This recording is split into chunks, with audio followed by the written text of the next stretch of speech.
with the presentation together with your own picture. I'm afraid we have not the latest version of Zoom. No, but it's just dependent on your own version, on the version that I have or you have. Yeah, because Zoom is installed on your computer when you use it. Mm-hmm. So, and if you have the latest version, then it works for me. And if it works for me, it should be okay for you too. We will see how it works. Okay, we'll see. Yes. Okay, so probably we can start. Yes, we can start. So, hello, everybody. You are very welcome to our workshop on foresight tools, evolution, and new approaches. Our schedule, you have our schedule. So every speaker will have 50 minutes for his or her talk, and then 5 minutes for questions. And then after and then we will have 15 minutes for discussion in this session, first session. So let's start. And our first speaker in this session is Director of International Research and Educational Foresight Center, Professor Alexander Sokolov. Please, the floor is yours. Okay. Thank you very much. First of all, let me say that it's a great pleasure to see our speakers and guests at the High School of Economics. Leonid Golberg, who planned to launch this event, unfortunately he has an urgent meeting today, which was not expected, and he asked me on his behalf to say hello to all of you. And I hope that situation in your countries is improving. Unfortunately, as I mentioned already, we have a new wave, and there are new severe regulations in Moscow and in Russia as a whole. And I hope it will help and accelerate the vaccination in Russia.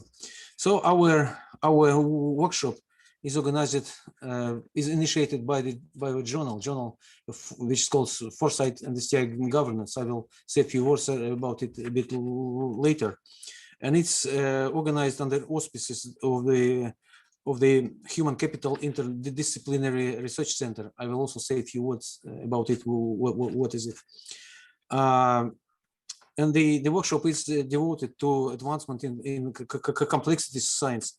It's rather new, but a very interesting area for our institute, and we very much look forward to fruitful discussions. And maybe I will give you a few hints about the technical issues before starting. Just a moment. So please introduce yourself by entering your first name and last name in English in your under your screen. Yeah. Then please keep your microphones muted at all times unless you make a presentation. Also, you can ask questions or comment on a presentation. To do so, please use options Zoom group chat or raise your hand. Then to share your presentation, please use the button on your screen. So I will share with my presentation now. Just a moment.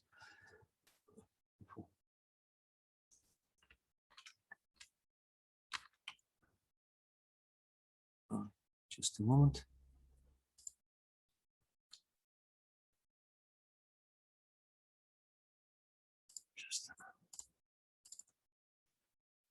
Okay, so I hope you see my presentation.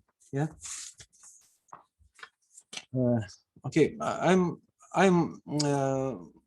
name is Alexander Sokolov. I'm Deputy Director at the Institute for Statistical Studies, Economics of Knowledge. I will give you some brief information about our university, about our institute, about what we are doing here, so that you better understand what we are looking forward and what we expect from this workshop. our university, which is called High School of Economics, but the name is rather old, although we exist only 28 years now. And but now it's a classical university. We have faculties. We have everything which relates to economics, to social sciences, to humanities. But we also have a very strong faculty of mathematics, physics, chemistry, geoinformatics, and biology. So we are more classical university. We are already one of the largest universities and one of the most successful universities in Russia, I must say. So we have around 50,000 students now. So we are bigger than Moscow State University now. And we have a lot of educational programs. We are the best in Russia for online education. And so we have 172 more massive open online courses. And we have a lot of research, and we have a status awarded by the government of a national research university. A few words about this multidisciplinary research center. So HSC is the leader of a research consortium in social studies of human capital. It is the largest ever project in Russia in social science and humanities for all years of existing of the Russian Federation. So it's existed for 6 years. We are the leaders of the consortium, but we have also two other universities and one research institute, and it has 28 research programs in 7 areas. And I will show you maybe the areas where we're engaged as an institute. So we do projects on creative economy, which I mentioned here, on humanity in the era of technological transformation, and in particular, I would like to mention that we do foresight studies of the human capital, and we analyze global trend analysis and the effect of the pandemic on societal development. We do foresight for human resources in and for science and technology. Also, we do foresight for new energy technologies. Our institute, which is the largest research unit at the High School of Economics, exists around 20 years now, and we have more than 200 staff full-time. We have many young scholars. Many of them publish papers in best journals. We have our journal, which I will describe a little bit more. We have series of books in Spring in Nature, and so we are rather successful in all respects, and so probably I will demonstrate a little bit later. So we publish a lot in different journals. We are more aimed at publication in Q1, Q2 journals in Scopus and Web of Science, and you can see that the number of publications is growing by our staff, and most of them are indexed in Q1, Q2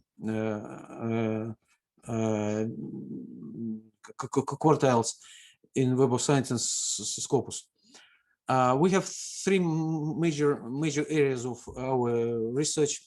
First is measurement of science, technology, innovation, the digital economy, and we are engaged in all major initiatives. In this respect, we've been working closely with OECD and Eurostat for many years, and we even participated in a revision of Oslo Manual, which is the statistical Bible of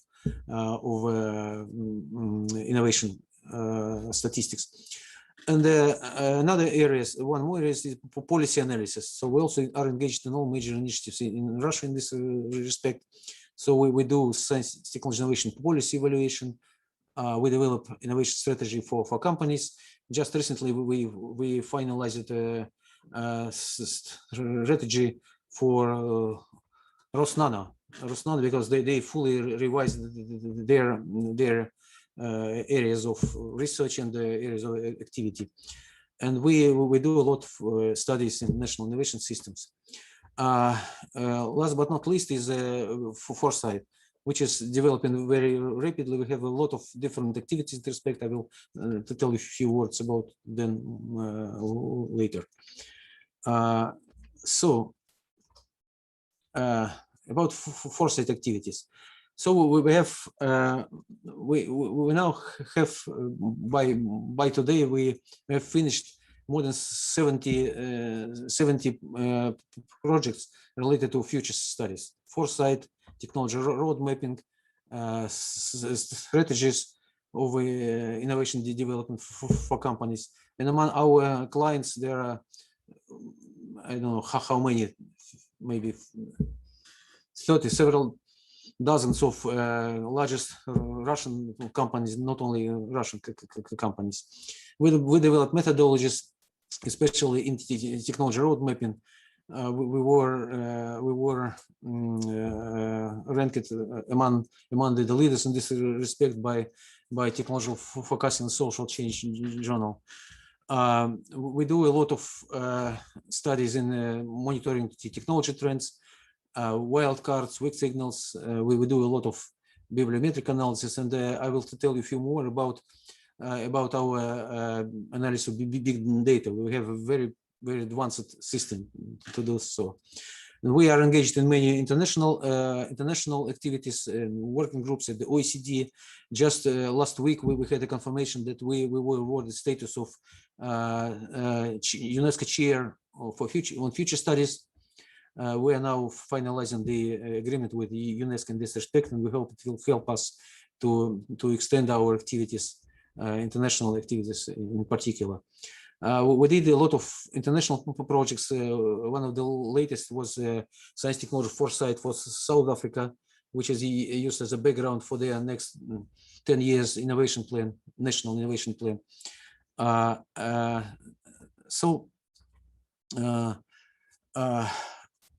What we do, our international activities, initiatives are mentioned in this slide. I will not repeat them. I just mentioned that we have a kind of a network around us of global foresight center, which include NISTEP, CGE in Brazil, and few other key players in foresight studies. And we would be glad if you can join this informal network. We did a lot of consultancies for international clients. Some of them are mentioned there. I mentioned UNESCO chair, and we also play a role of the Technology Foresight Center for Russia and the former USSR states. So we develop a lot of methodologies, and we build macroeconomic models. We engaged in training companies. And one important thing which I wanted to mention, we organize annually a conference on foresight and state policy, and it was considered by OECD as one of the major events in foresight worldwide. So we will invite all of you to participate in our next event, which will be held in October this year. It will be 11th conference already. Now about our journal, why we are most interested in your engagement now in journal. So we were established in 2007. In 2010 we were included into Russian Science Citation Index, and we've been growing rapidly since 2014. We started the English version. In 2017 it was 18. It was in Scopus. Last year it was in Scopus Q1 already, and it's also in Web of Science. You can see from this graph that we've been growing in both in different rankings. Also, we have a series of books. You can see some of them are about foresight and future studies. And so we will be happy if you could write something for us in this respect as well. This next year we will plan new books about foresight for South Africa, foresight in China. It's written by Chinese experts, and a few more are in the pipeline. We have a master's program in English, which is supervised by Professor Didier Meissner.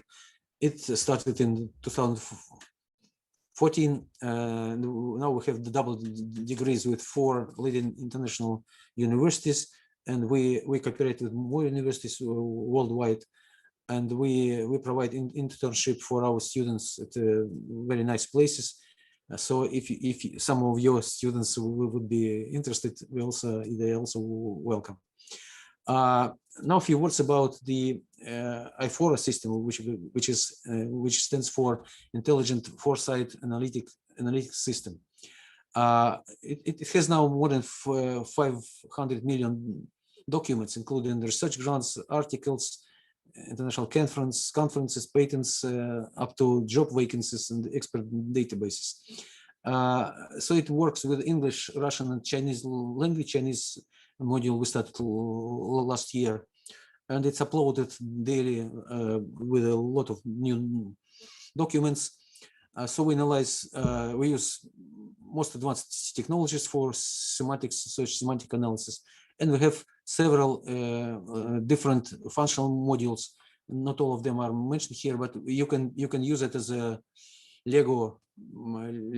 So you can decide resolve different tasks using different modules. Some of them are mentioned here. So we use it in most of our projects now, and it's developed very rapidly.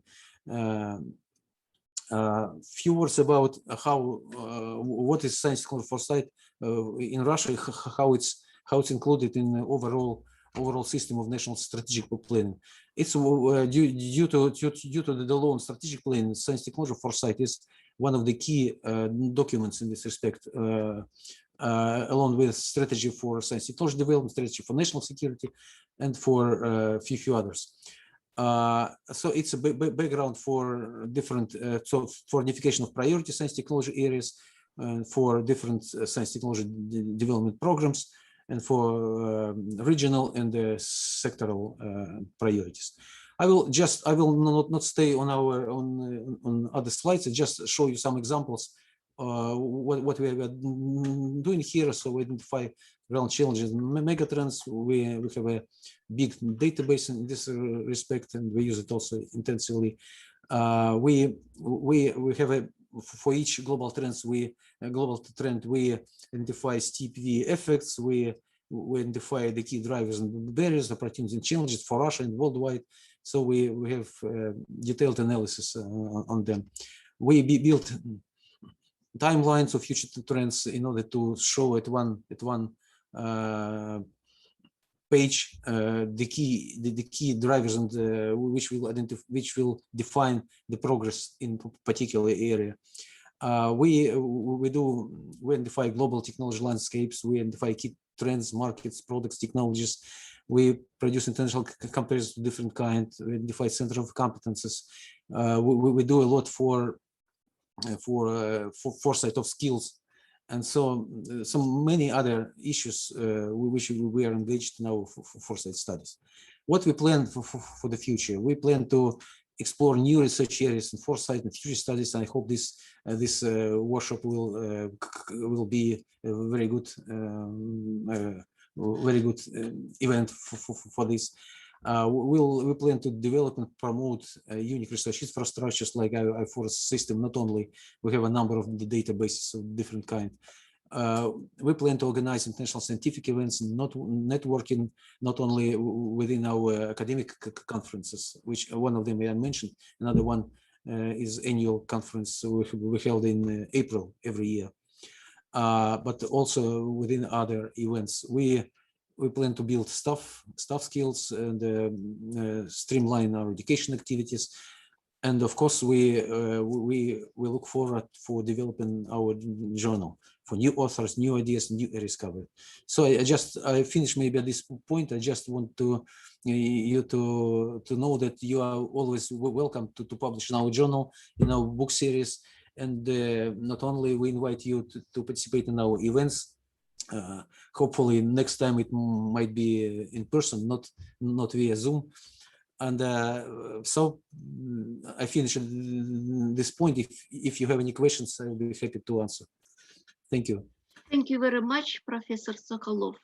You have taken exactly your time. Thank you very much. We have 5 minutes for eventual questions. Please, colleagues.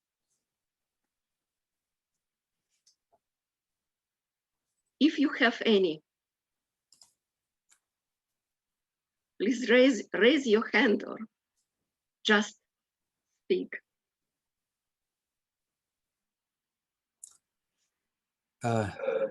There's a question.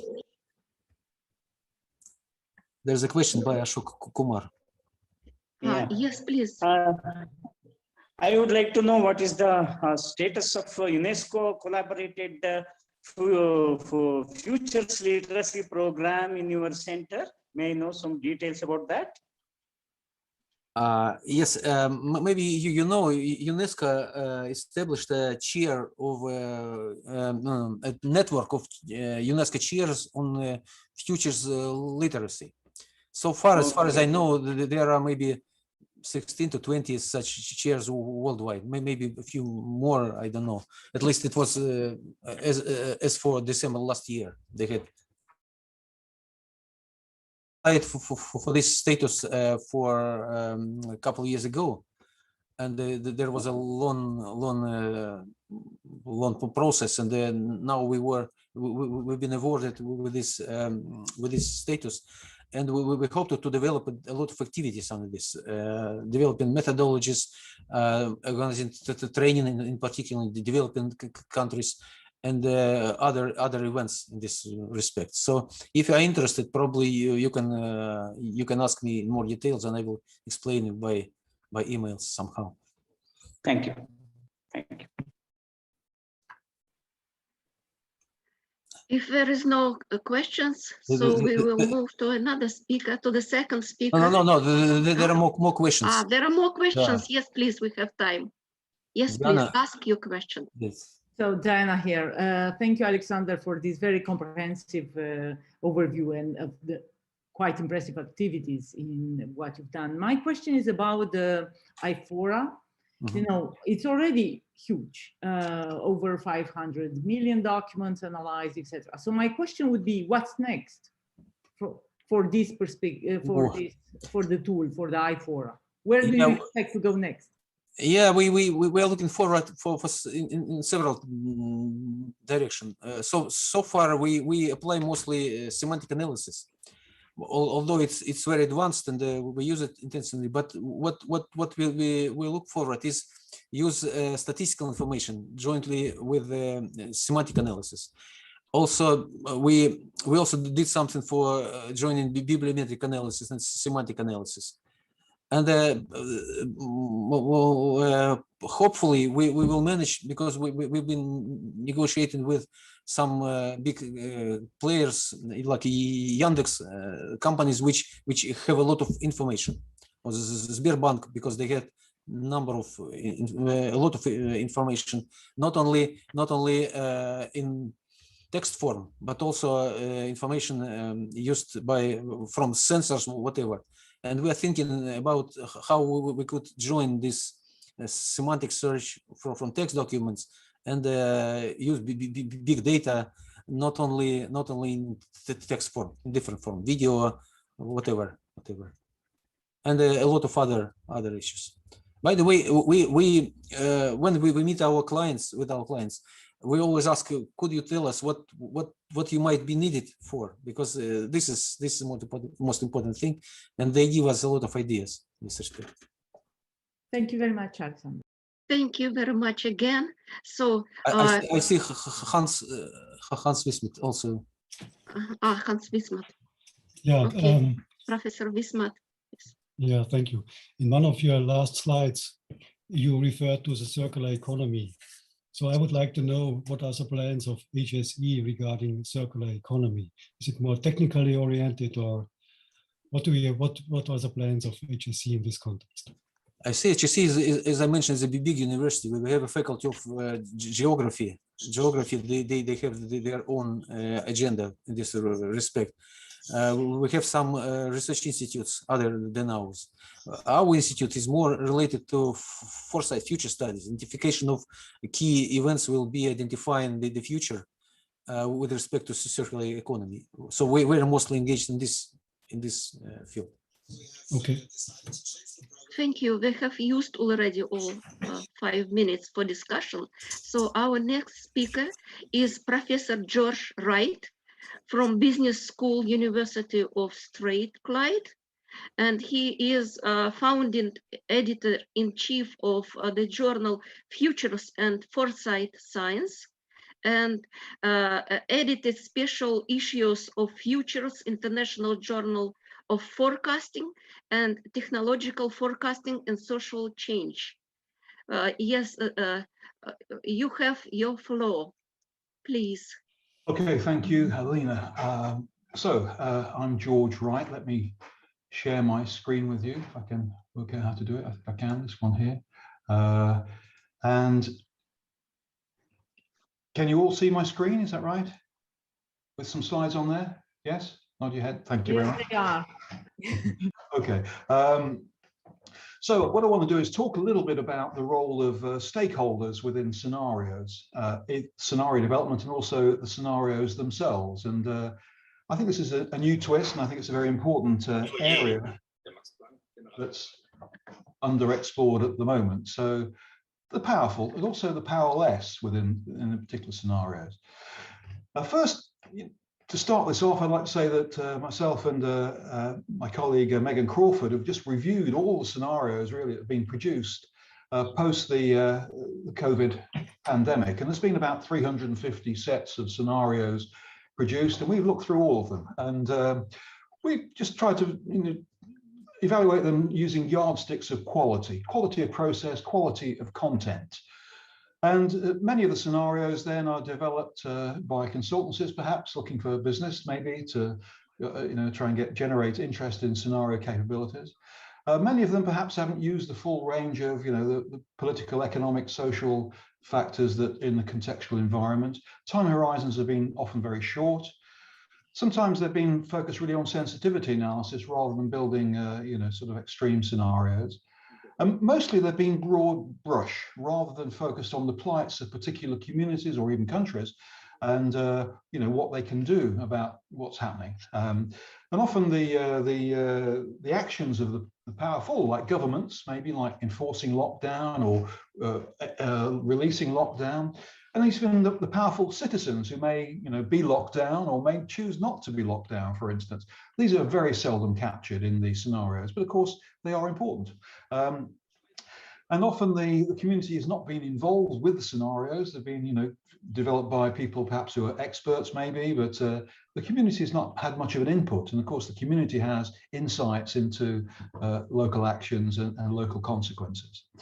And the powerful often also not being modeled at all within the scenario. So it's mainly been the contextual environment, the social change, political change, maybe economic change, et cetera, but not focusing on powerful stakeholders. So really this draws us then into a famous Danish strategist really looking at social inquiry. And he argues that we should think about where we're going in the scenarios, perhaps, whether the developments are desirable and to who. And if things are not working out so well, what should we do about it? So it's more focused then on action, more so than broad brush pictures, but also looking at who gains and who loses. And by which mechanisms of power within the scenario. So the powerful will perhaps act to enhance or at least preserve their own interests as a scenario starts to unfold against the changes in economics or politics or technology, for instance. The powerful perhaps will react if they can. And maybe that's something we can start to think a little bit more about. The other thing is that if you look at causation in scenarios, and often scenarios are based on simple efficient cause in Aristotle's terms, one thing leads to another, there's a sort of a causal impact with time precedence as well. And that's how scenarios are built, these causal networks. So efficient cause is usually how scenario makers develop them. But of course, there's more to causation than that. We can talk about material cause, where there are step changes rather than sort of incremental changes. There's formal cause as well, which are more concern of the sociologists, looking at structures that can change, can influence what can be done and what is done. So structures like laws, regulations, for instance, can influence what's going on in a scenario as well as it starts to unfold. But maybe the most important is this final cause, the motivations and likely actions of the powerful in enhancing and maintaining their own interests. So I think this is really quite a useful way of looking at these scenarios. And when we think about the powerful, we can think about it from two main ways. One is think about who to involve in a scenario development process. Should we involve? Who should we involve? The people may not want to become involved, or maybe if they won't be involved, maybe we can model what they might do. So often, if you can determine the membership of the scenario development team, that can be quite useful.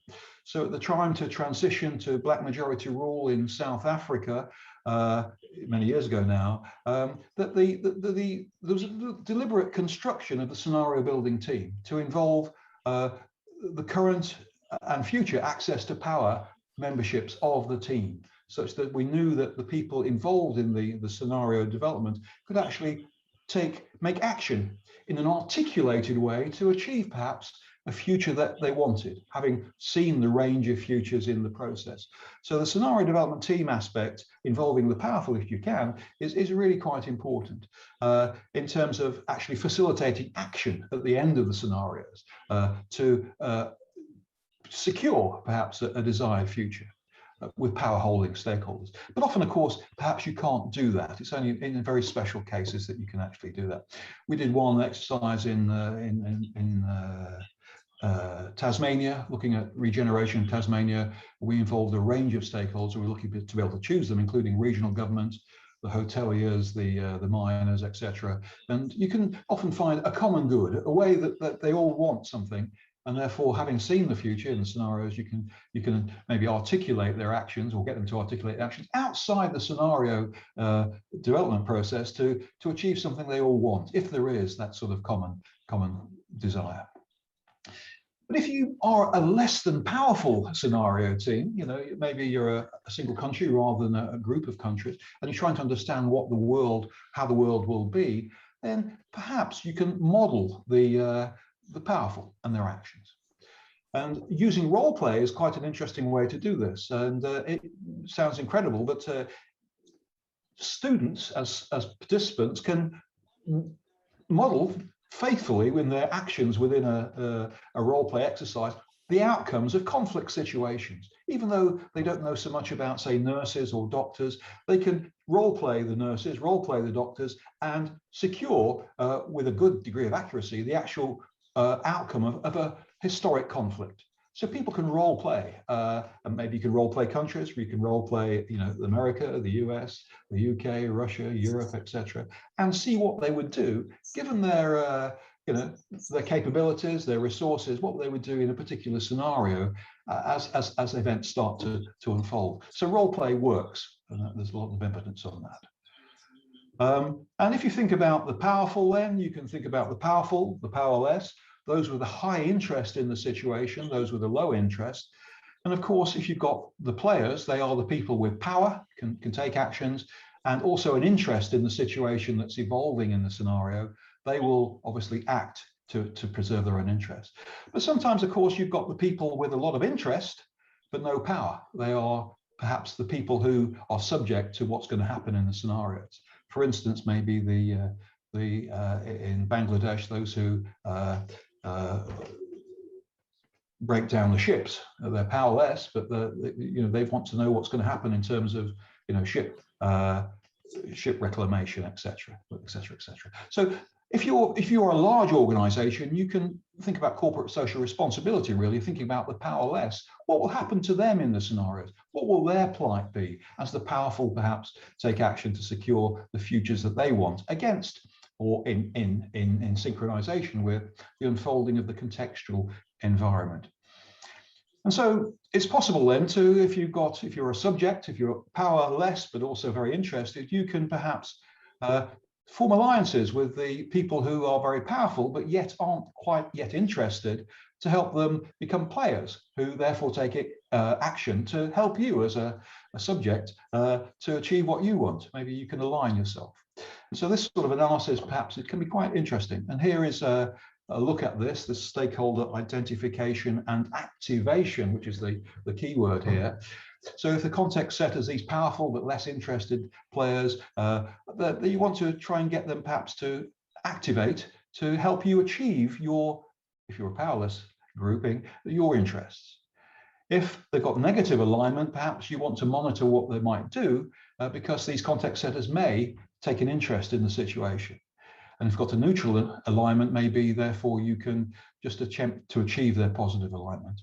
The players, of course, are the ones with power and interest. We should collaborate with those with positive alignment and be prepared to defend ourselves against the powerful who have negative alignment with our objectives, perhaps. So you can do a sort of analysis then of the stakeholders and their likely actions, etc., and where you should form alliances if you are less than powerful as you start to think through the different futures.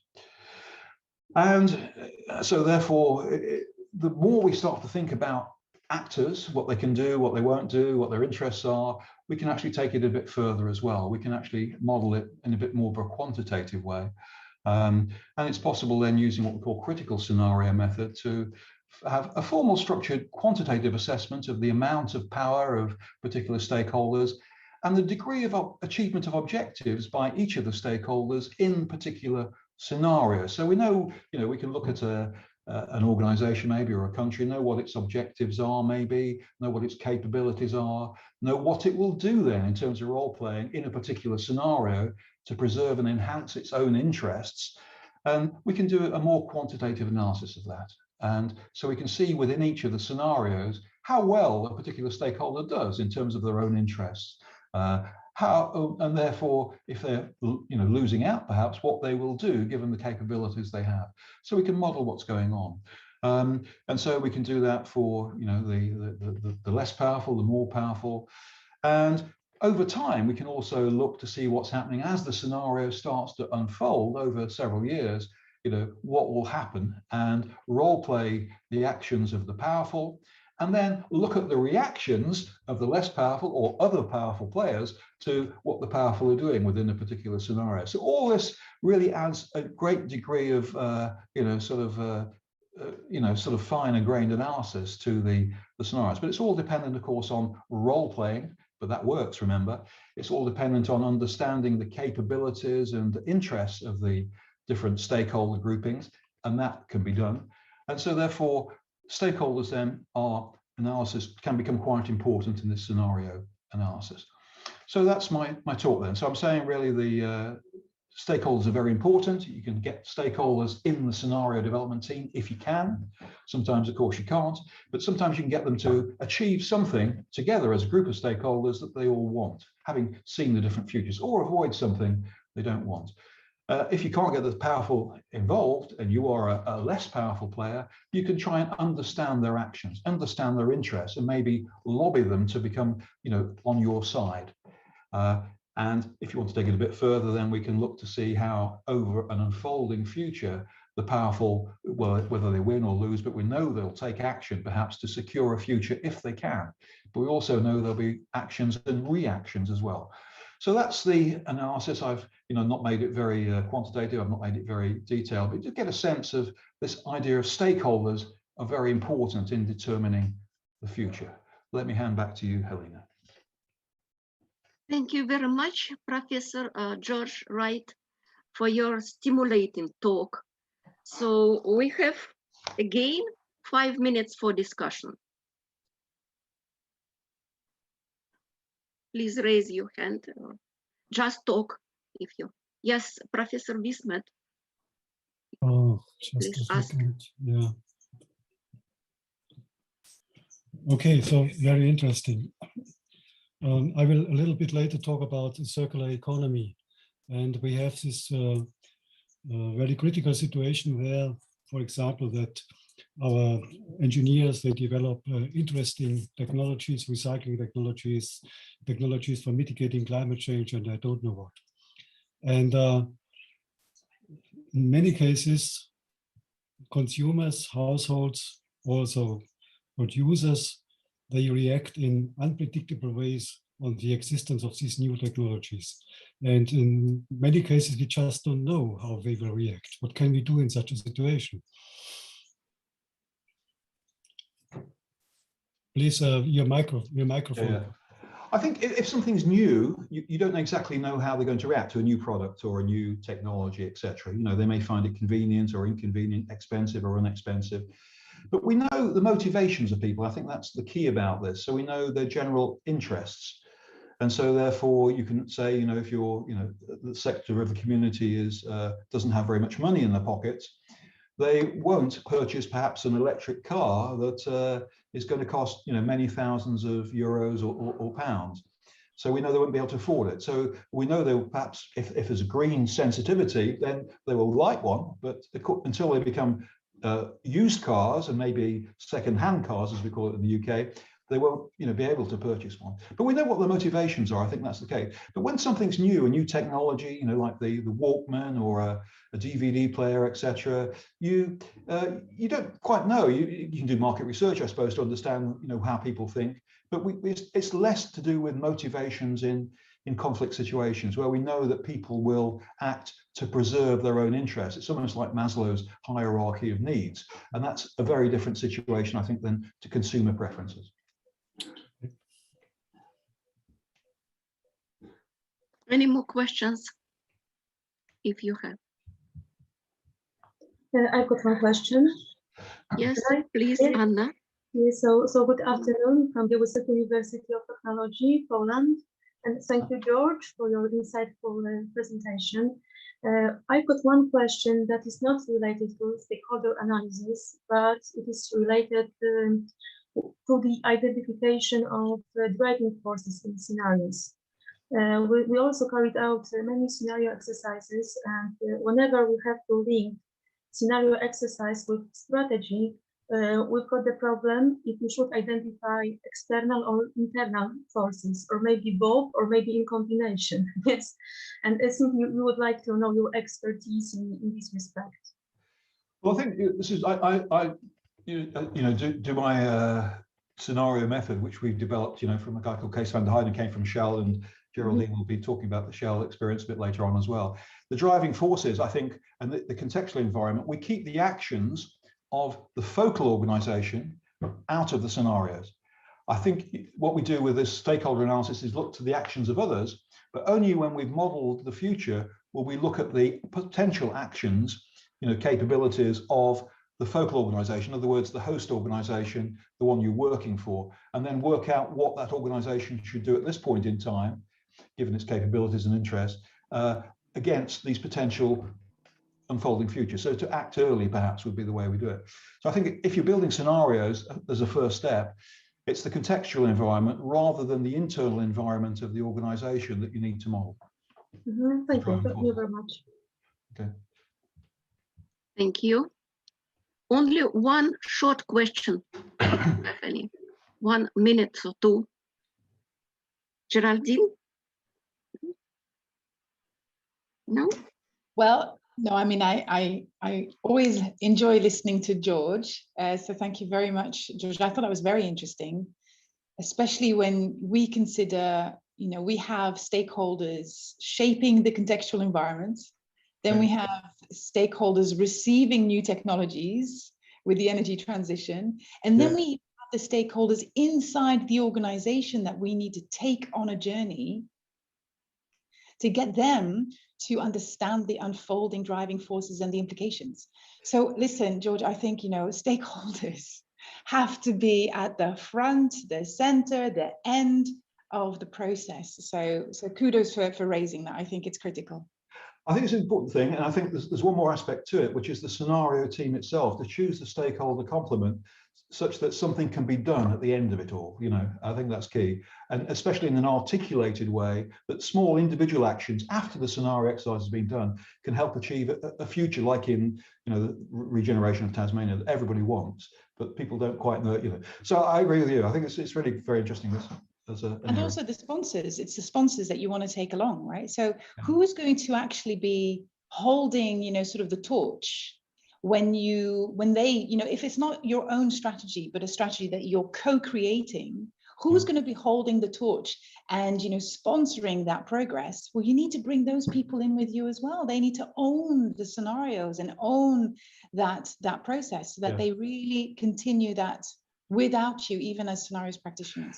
Yes, I think, you know, one thing we've learned, you know, from exercise as well, is, of course, to get the senior decision makers actually involved in the scenario process is really crucial. But of course, they're time poor. That's the only problem with that. So there has to be shortcuts taken. But that's the key in terms of actually achieving something at the end of the analysis, you know. So that makes you feel good when something happens rather than, you know, a report gets filed. But you're right, Geraldine. Yeah. Thank you very much again, Professor George Wright. And now we have to move further. So next talk will be given by Dr. Diana Mangalaju from the University of Oxford, UK.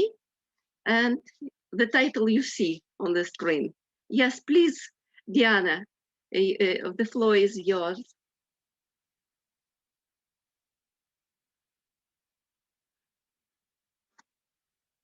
Please switch on your Hi, sorry, I sound. You're talking about glitches. Hans was talking about glitches earlier, so you know, you always manage to have a little glitch. So great to be here. I'm Diana Mangalaju in Oxford and also in Paris at Sciences Po. So I have a dual background. I'm a physicist, and well, I did a lot of AI long ago, and then I have also background in social science. So I'm a kind of hybrid, and I think that's also one of the reasons why Alexander and Elena asked me to talk here today. It's because I've been engaged basically with what we call complexity science and complexity work for 2 decades or so. And in parallel, and at some point I tried to combine in foresight and notably in scenario planning. So it's been a kind of 2 streams, sometimes in parallel, sometimes crossing, sometimes, you know, people talking about what do you do with narratives and numbers, endless discussions about that and how they fit each other. And well, this is where basically I'm going to try to bring a couple of things today. So today I'm working mostly on transformation issues, sustainability as a big block, I would say, you know, low carbon transition, urban transformation. And in most of these interventions, I would say I'm kind of using this 2 perspectives. So I'm going to start with a little example. You know, I'm sure, you know, George and others, they had all gazillions of examples in their work. You know, this is Saint Louis of Senegal. I worked many years over there. And here, as you can see, there is a lot of water. You have the sea, you have the city, and people systematically were confronted to floods. So people were always, you know, floods, floods, floods. What do we do about it? And you see on this picture a little peninsula going there. Long, long, long. You can see it here. Wonderful, you know, UNESCO Heritage Park, whatever. I'm going to be very brief because that's obviously not why I'm talking here about that. But so you have this little peninsula, and people, many voices were saying, you know what, we have this problem. Systematically, we have the floods. We have a solution, cut the bridge in the peninsula, and you can see the bridge here. They did this little cut, 4 meters. Wide, not very deep, and you know, in the space of 2 days, it went from 4 meters to 80. A couple of more days later, it got to, you know, almost half a kilometer, then 1 kilometer 6 months later. And basically today, this space is somewhere where basically you have more than 3 kilometers away. So you have part of this top of the peninsula is completely out there. A lot of villages disappeared. You have a lot of issues. It kind of brought in also some geopolitical issues because you have all kind of currents changing and the fishing habits of Mauritanians and the Senegalese change, etc., etc. My point here, why I'm talking about something like that? Well, interestingly enough, obviously you had some voices, not 20 of voices, but some voices saying, hey guys, you know, don't play God over here. You know, you do a little cut, you don't know exactly what you're going to end up with in terms of unintended consequences. Some people even predicted that, you know, that can be a big change, but nobody was listening, you know. So, and now we are talking about, you know, dozens of millions of euros in terms of, you know, development aid to try to find some solutions. And my question, and I'm talking about this because in many interventions, fortunately, many times before the intervention happened, the question is, can you, you know, bring some insights from scenario from foresight, you know, all together, and, you know, and from the complexity issues. So basically, and, you know, when you work in the sustainability challenges, but I would say not only sustainability challenges, if we talk challenges are complex and they are weak and ill-defined and etc., all of that, I'm sure, you know, the audience we have here is very familiar with that kind of point. So how do you tackle uncertainty? Are you going, you know, towards predicting forecasting, or are you kind of trying to go into one versus multiple futures? How do you navigate that space? What's happening in the governance level? What's happening sectorally and temporally at multiple scales? And okay, you have all of this. So basically, when intervening in such a complex system, how do you basically manage to have this kind of, you know, recovery goals? And actually, you know, George was mentioning, you know, all the scenarios work which is done after the pandemic. You know, we have this mantra about build back better, build back better. Okay, so let's see how much recovery do. But again, are we going back to very short term? Are you able to navigate this kind of multiple temporalities? What do you do in long, mid, and short term, and how do you navigate that? And my take is that when you do this kind of work in terms of, you know, future interventions and future processes, complexity can help actually to deal with this kind of multiple dimension and multiple spatialities and temporalities. Well, you know, and again, how you combine them?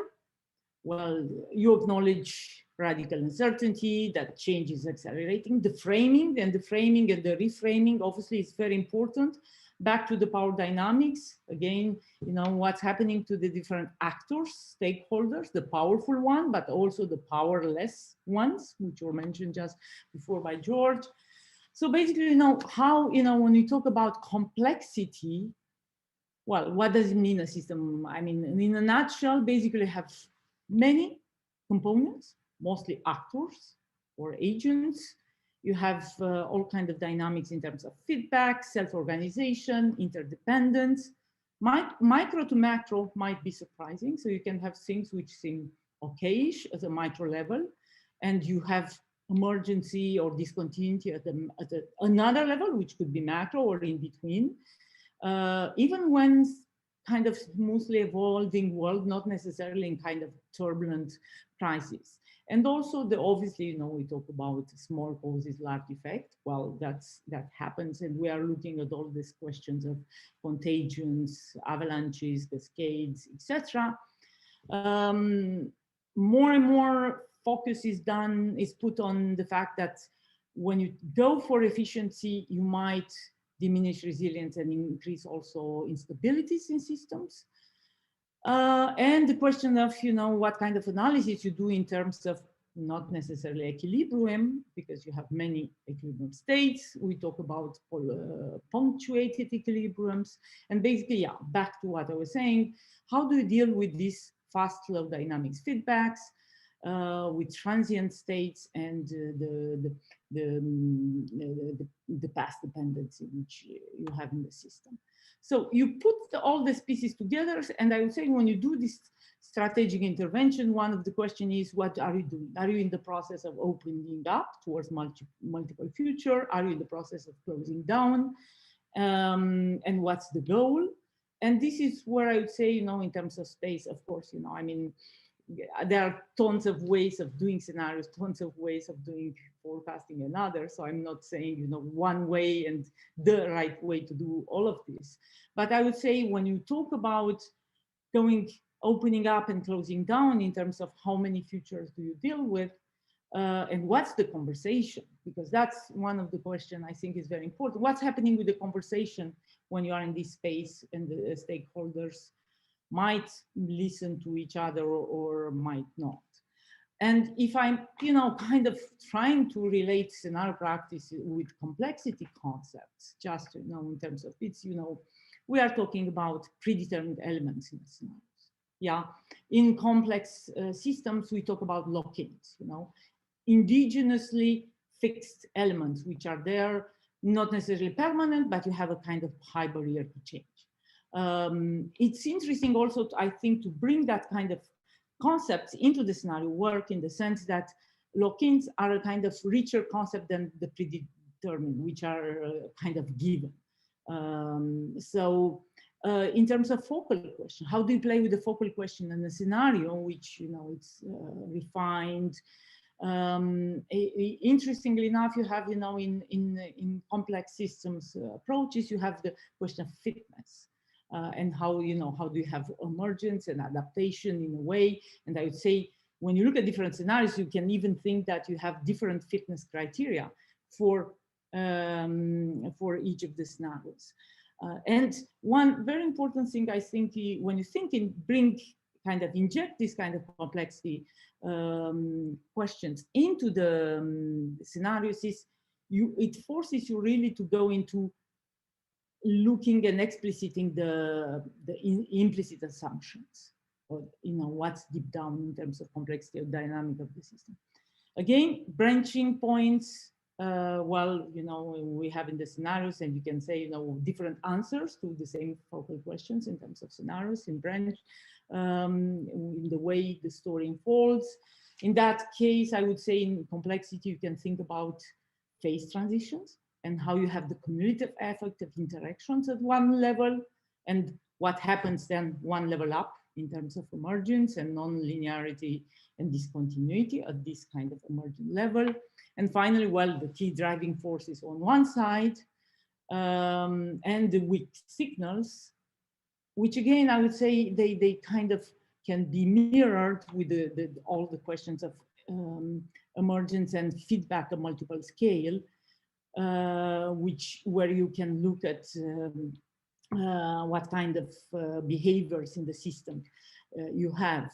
And I would say one of the things with the driving forces is that when you look at microcauses, some of these microcauses, they can, you know, end up by having a determinant influence. And this is where we look at weak signals and early warning systems, etc., because they might develop into something. But the interesting thing is that what's the assumptions in terms of causality of the scaling? And then, of course, if you have all this weak signals and something can emerge, if you don't know exactly what's going to happen there, how basically you sort out what's going to be really important in the system. And finally, and that's my, just to finish this kind of reflection on how the complexity and the scenarios can work together. In one sense, I would say the reframing, maybe you can have several iterations and you go into a kind of deeper reframing in sense of how you consider explicitly uncertainties and the implicit underlying assumptions.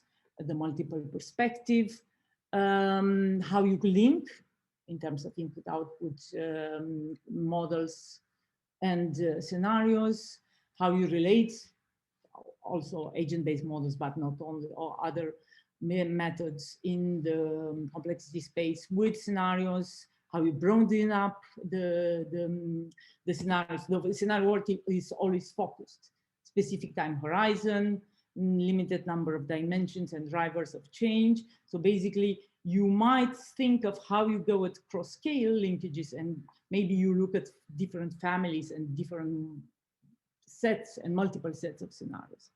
And finally, in terms of engagement, considering the heterogeneity, which is a kind of given when you think in terms of complex system, you think about this heterogeneity in terms of agents, worldviews, values, expectations, and I would say, you know, that goes back exactly to what George was saying in his talk earlier about the stakeholders. So thank you very much. Thank you very much, Diana. Now your questions to Diana's presentations. Welcome. Please ask your questions. We have 5 minutes as usual for your questions. Yes, please, Nikolaus. Thank you very much. James. Yeah. Thank you. Diana, great presentation. Thanks for sharing it with us. Refreshing to see these two ideas together side by side. And I think that you're right, there are some happy symbiosis to take place there. Could you tell us a little more about the foundational thinking associated with scenarios that you're adopting? Because I didn't hear a lot of literature development. I saw some cues. I mean, I saw strategic conversation. I heard predetermines. These all kind of remind me of Case Vanderheyden, of course. But what are the major influences on your thinking with regard to scenarios? Okay, thank you, Nicola. Yeah, I wasn't explicit about that, but basically we work quite a lot in looking at how that combines, but from the shell kind of, you know, families and the philosophy of scenarios. That's something we work quite extensively in our future talk in Oxford. So that's, I mean, I looked more extensively with other kind of scenarios, but this is where what I said today, that's explicitly where we looked, you know, at specific interventions in terms of, you know, intuitive logic scenarios of the shell and the complexity. Thank you. Thank you. And another question from I don't see. It's Ashok. Ashok. Okay. Ashok. Yes, please, Ashok. Ask your question. Yeah. Thank you, Professor Diana. It was really a fascinating presentation. Just I would like to know, when you are talking about the branching points, I see that is the very critical area in the analysis. More the branching points, complex will be the situation. So in your experience, how you regulate the branching points, how you minimize, how do you maximize? Is there any rationale or something you have to regulate your branching points, please? Wow, that's opening a big bag, I would say, of reflections. So I wouldn't say there is a, we have in our interventions at least, you know, kind of, you know, the immediate solutions, and we decide how and which branching point to choose on. So it's basically a kind of working iteratively with the field and with the purpose of the interventions in that space. So this is where I was hinting at when I was talking about, you know, kind of mirroring the branching points with the concept, concept coming from the complexity and the complex systems analysis. Thank you. Another question from Professor Sokolov. Okay, so thank you very much, Diana. It was a very, very interesting presentation. My question is, look, when you usually use experts to identify these scenarios, the key drivers, whatever, yeah, they mostly thinking on the macro level. But you meant in your presentation that micro reasons might be the micro events might be the causes of big changes in scenarios. How do you identify this micro changes with models, whatever, or deeper analysis? What you do to identify them? Well, two levels of answers in this. So typically, for example, we've developed in a big research project, high-end scenarios, climate plus social, a big project called Impressions with a big family of researchers in Europe. And there we're looking at global, regional, and then national, and then even local level, etc. So we're trying to have a kind of consistency across the scales, and at the micro level you can have stakeholder interaction. They were very participatory scenario processes, at least at the local level, and this is where you actually can also build some of these models, in terms of very simple agent-based models, for example, at the local level, and start, interacting with this and inputting this, even in the participatory scenario processes, together with the stakeholders, and kind of look in real time and trying to challenge some of the underlying assumptions. And then, of course, if you look at that at the global level, that's, a very different issue. So you are going to end up at very different stakeholders, because indeed you are looking at the big space in terms of external forces in the contextual environment allowed there.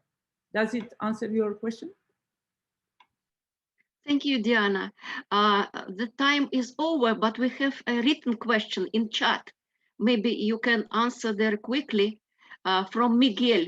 How was your transition from physics to foresight? It must not have been easy, but I think this background may help you a lot dealing with complexity. Well, the short answer is I was born in communist Romania, lived there for 20 years. If I could do that and moved.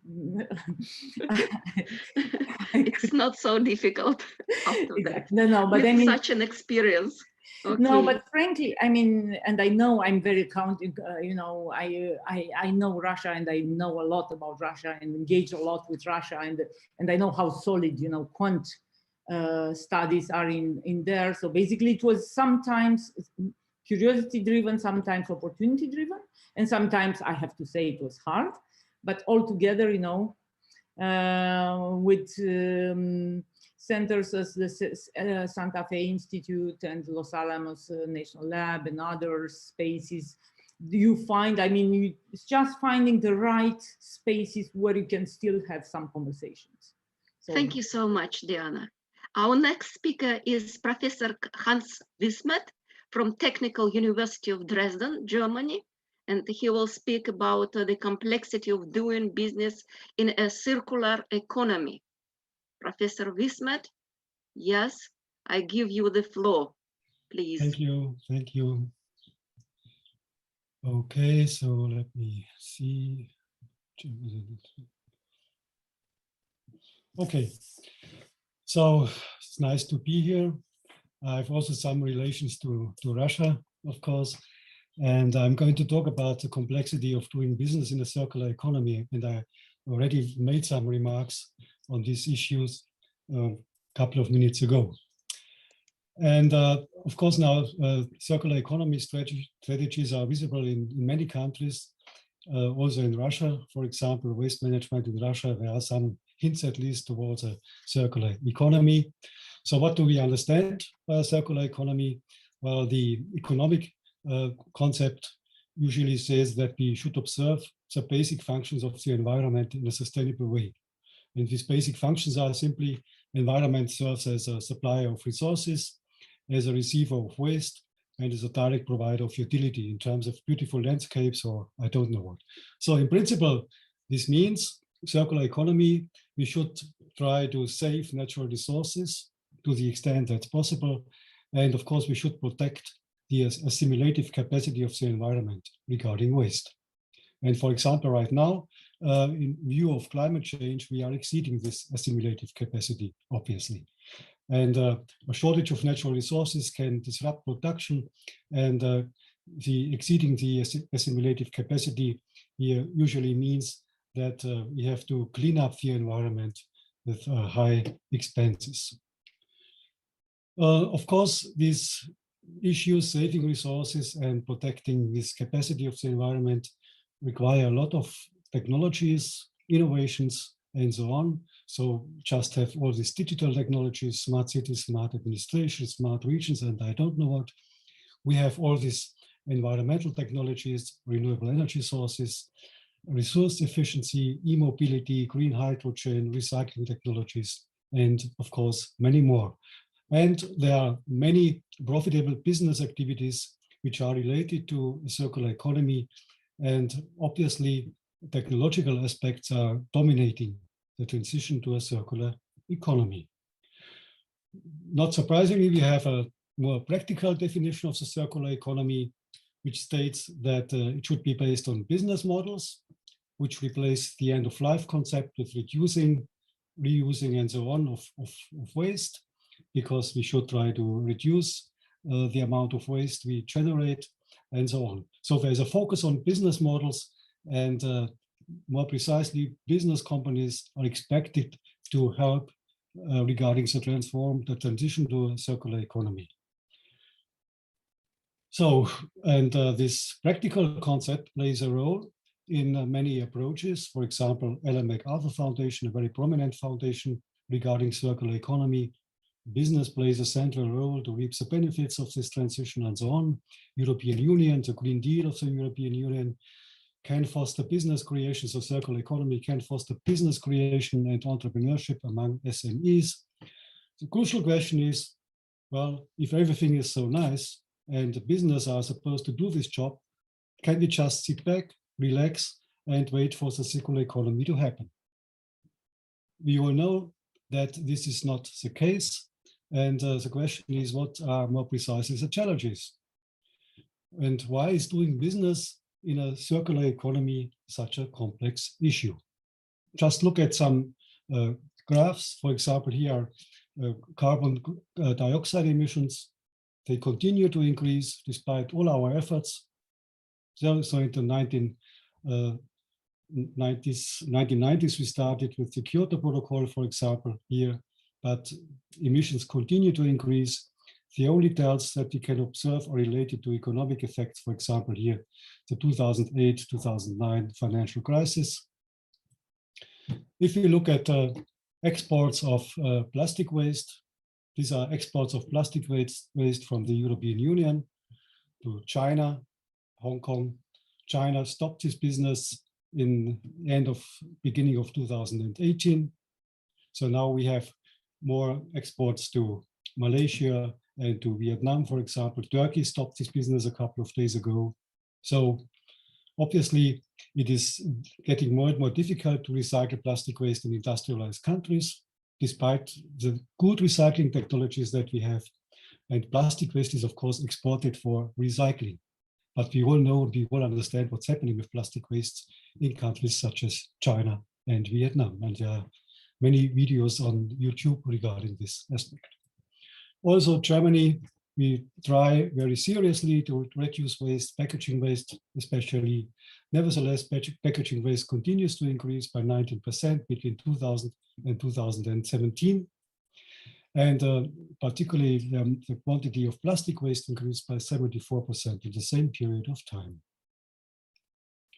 And while we export also waste electric and electronic equipment for reuse, officially declared for reuse to low-income countries, this is Ghana, and we all know what's happening in these countries. Yeah, they are recycling, but of course that's not recycling as we would like to have it.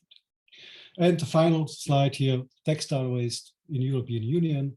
Well, we are all very proud about our recycling technologies, but so far only 20% of textile waste is collected for recycling. So that's the facts. So what is going wrong? Obviously, we can say that the core aspects of the circular economy, namely to save resources and to reduce waste, are not sufficiently respected. That's what we can observe in many areas. And therefore, we should try to understand what's happening here. What is going wrong? What is the interest of the businesses? And we also need to understand what I indicated earlier, the interaction between humans, between the stakeholders and the technologies. And some questions are, why do legitimate business interests, generation of profits, for example, not necessarily correspond to the goals of the circular economy? And how do consumers and producers react to the introduction of new technologies? Let me just make a few remarks. Generation of profit. Green is positive. Of course, there is an incentive for firms to increase resource efficiency if it reduces costs. But if it reduces costs in competition, it may also reduce prices on the markets, and the reduced prices may give rise to higher demand. And so part of the positive environmental effect may be taken away in the form of rebound effects. There is no natural incentive for companies to excessively extend the life of their products for the design for environment. So in order to save resources, it would be good to extend the life of the products that are produced. But why should companies have a natural incentive to do that? Yeah, they would hurt their profits, of course. Moreover, there is no natural incentive for companies to recycle their used products. Why should they try to collect waste, electric and electronic equipment, old cars and textiles, and for example, to recycle them at their own expenses? They have to do it in the European Union, for example, yes.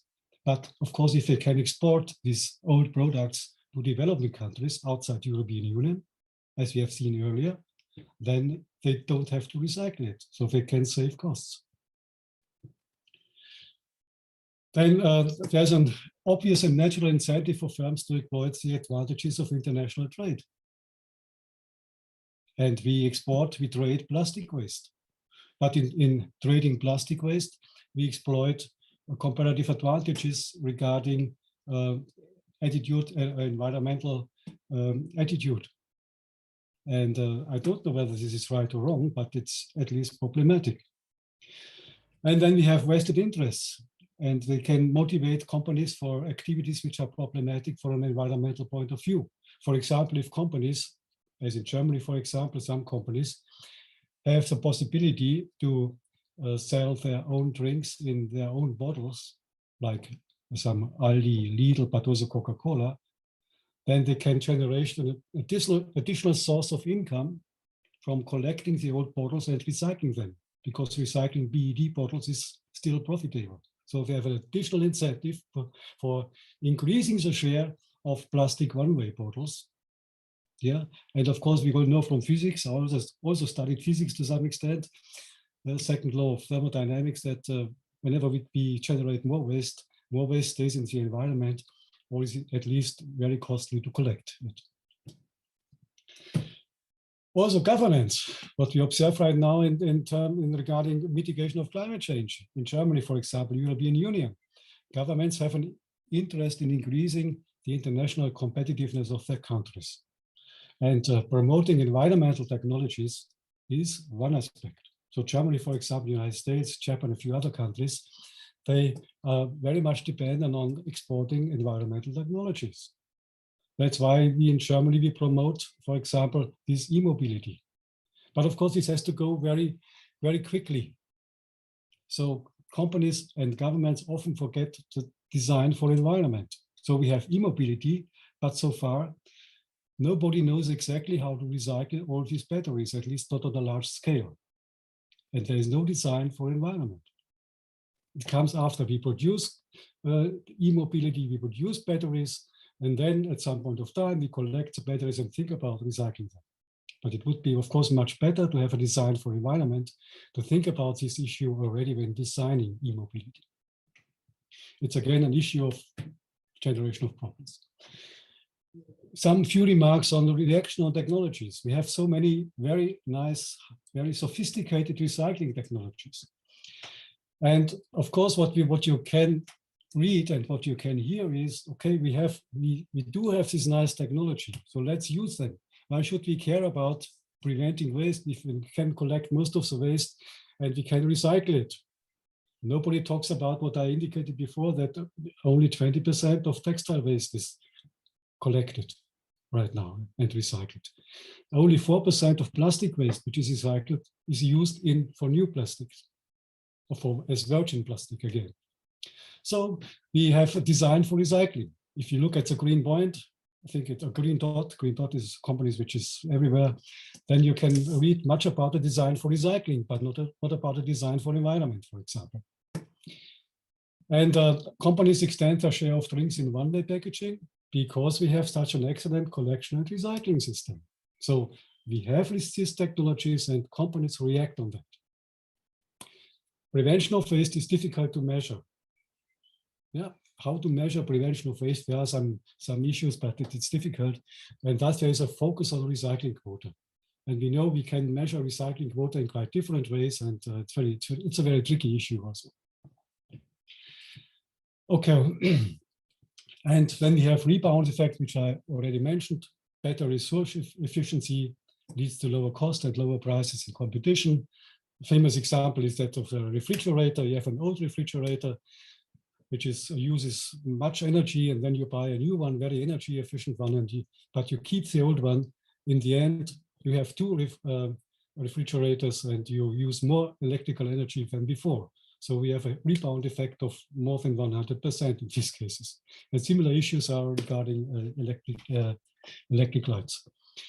And rebound effects are also associated with recycled materials entering the markets. We still don't know anything, not much about what's happening if we recycle really on a large scale.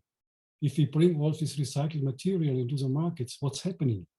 We have an increased supply will tend to lower prices again. So what's happening then? We don't know it right now. Also, reusing old cars, of course, and old equipment is very nice. Old electronic equipment, very good, no doubt about that. Most of these items are reusable. Old cars are often reusable. But if we export old cars outside European Union, for example, then they cannot maintain in a reasonable way. And it's not reusing in the sense of the waste hierarchy. It does not replace a new car. It's the same thing as with the old refrigerator. Now we have an old car and someone in the European Union is going to buy a new car. Yeah, it's not reusing in the sense of the waste hierarchy. So it's also kind of a rebound effect in this case. And finally, I think that's one of the last remarks. We have very interesting behavioral aspects. So, for example, in Germany, we have a very good take-back system for one-way drinks packaging. Yeah, it's also kind of a lock-in effect, but I don't want to talk about that right now. And the existence of such a system, that's what we observe right now, of course, helps to collect most of the empty bottles, 98% in Germany. That's quite a lot. 2% are still 400 million, but that's another issue, okay? But it seems to be that this return of empty bottles serves as a kind of a moral self-licensing. Now I have done my job regarding the environment, and now I'm free to buy more drinks in one-way containers because I will return all the old bottles. That's exactly what's happening. So the introduction of this deposit system that we have did not increase the share of drinks in reusable containers. To the contrary. Yeah, so people behaved in quite a different way. And producers, of course, they are following and they are offering more drinks in one-way containers. That's what I imagined already. And in addition to that, we also observe that not all technologies are welcome. Plastic recycling. So in Germany, we have difficulties to install incineration plants, for example, and something like that. That's why export so much plastic waste in this case. So it's again some issue. That's what's called a little good is good enough. And yeah, I've done my job and now leave me out of this business. Summary. Thank you so much, Hans. So let me just make a Vielen Dank. Vielen Dank. May I just summary, short summary. Just summary, because summary. Time is over. Yeah, I understand. So the business are required to develop these technologies, no doubt about that. We need business companies, we need innovations. But however, the question for me is, if we don't want to throw the market economy overboard, how do we arrive at this systemic change that we need? Of course, we can try to design policies, and we know to some extent how to do it, but it's very difficult, and we need different policies for different areas. And that's, of course, a very complex issue. Thank you very much. Thank you so much, Professor Wismet. Vielen Dank. We are a little bit late, so yeah, 4 minutes late. So please, your short questions. We will have 15 minutes, the last quarter or hours for additional questions or comments. So please, your questions to Professor Wismet.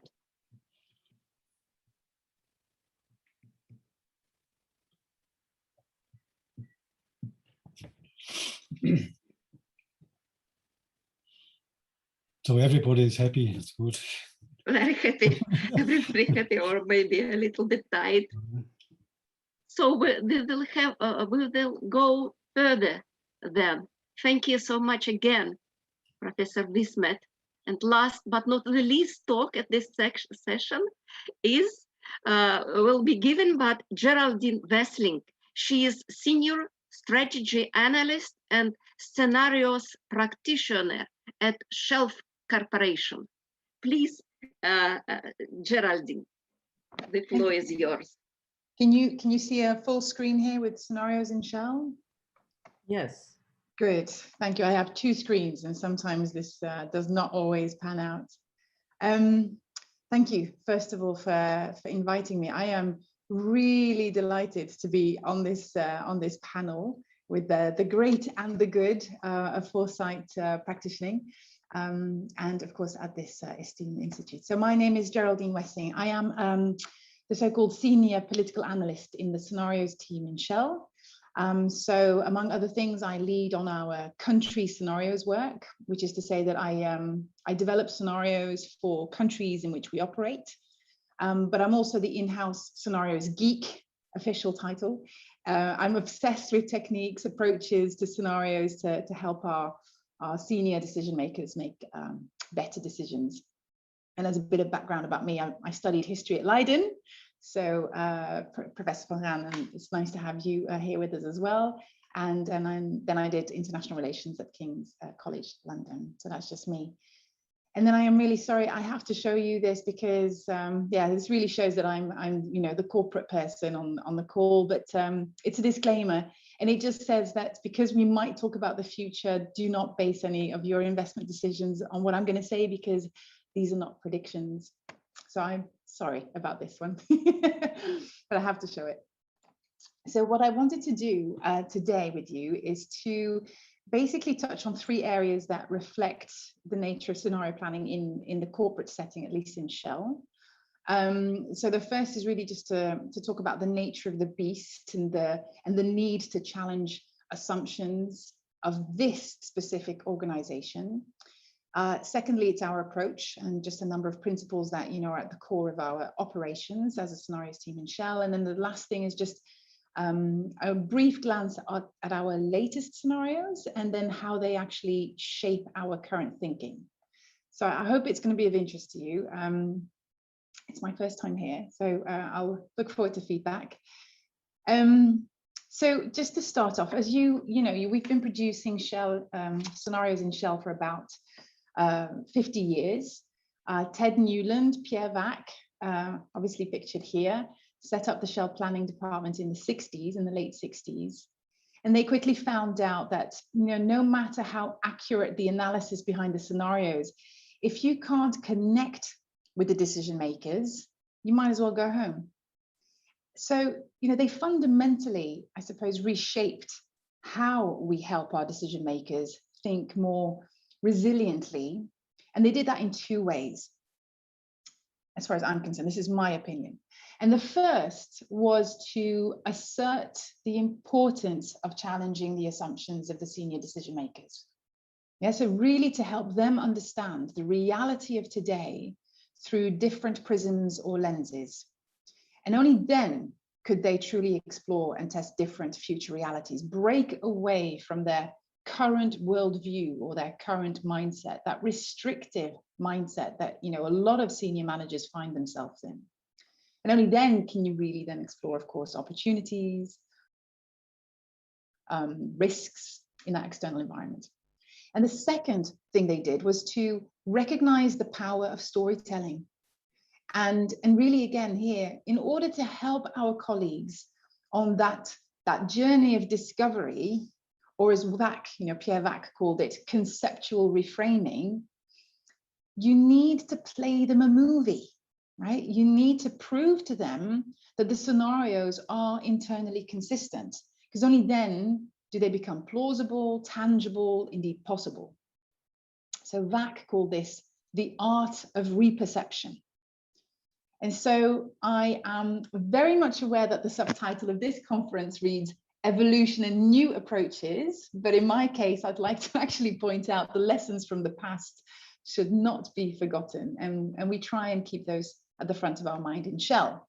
And just about this beast of Shell that I was talking about, you know, it is a massive organization. We're on all 5 continents.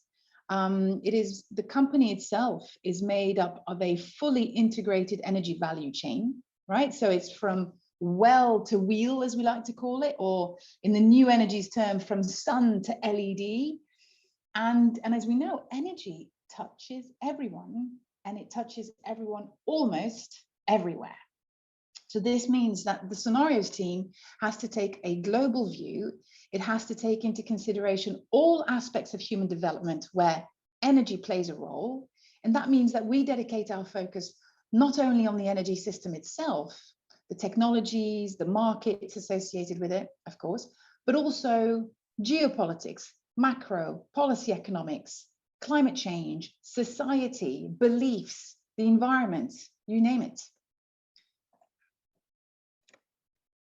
And so in order to have the greatest impact on the company and really push through those insights from that external global environment, we're actually situated within the strategy department. So we, as a team, we sit in strategy as this sort of semi-independent think tank with direct access to the company's directors and group strategy teams. And so this allows us to drip feed early insights of our work directly into the highest levels of decision making, hopefully shaping their mindsets, enabling them to take bolder and more confident decisions earlier on, right? Because we're helping them play out movies all the time. But we also have a mandate as a team to make our leaders feel uncomfortable.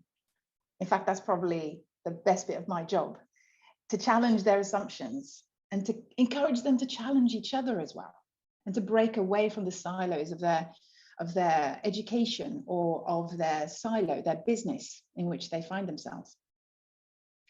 So just concluding this little section on the nature of the beast, we now in Shell Scenarios talk of 2 crafts. And the first is to develop insightful content that challenges these assumptions. And the second is to bring it to life in the hearts of decision makers, right? So communication plays a really significant part in the team. And really, you know what, this isn't new, because, you know, you listen to Pierre Vac, and this is what he told us, you know, in the 70s already, but we are still really holding on to those concepts. So let's talk briefly about then the use of scenarios in Shell today. On this slide, you'll see some of the global scenarios that we've been publishing over the years, and you'll notice the, you know, the trends, the challenges covered over the decades. And these reflect obviously that contextual environment we were talking about, the meta drivers of the times that of course then influenced and still continue to influence today our perception of the reality and how it might unfold differently to impact the business, the sector, supply, demand. So for us, identifying these emerging challenges and opportunities it's actually a continuous journey. So we don't, you know, come out of hibernation every 5 years or so to produce new global scenarios. As you can imagine, you know, we produce the global scenarios, but they then throw up so many new questions and critical uncertainties that then need further exploration. So really, our lives are just filled with continuous journeys of research and understanding, trying to understand what the impacts might be of these new insights.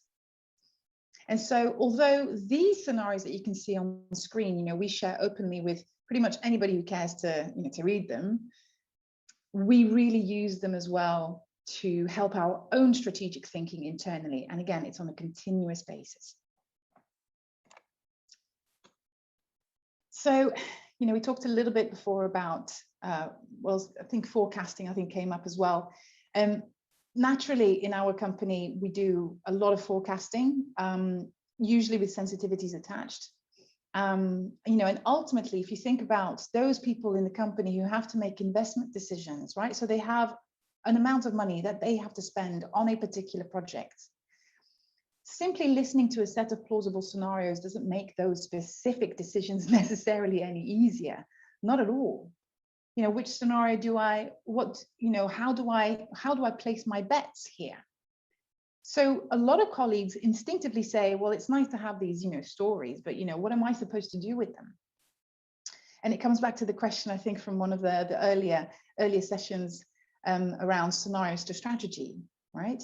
If we simply show them scenarios that tell a story about the growing geopolitical rivalry in the world, about tech decoupling, how is that actually going to impact my refinery in Indonesia, for instance? So we face a constant pressure to ensure that the scenarios that we produce that emanate from that contextual environment, and they have to, still provide relevance to the decision makers, that they do reveal specifically asset level critical uncertainties and their implications. So we have to go through a number of steps to really help our colleagues not just understand the concepts of the scenarios, but the implications at the stakeholder level, at the sector level, and then at our level in terms of the impact on our company.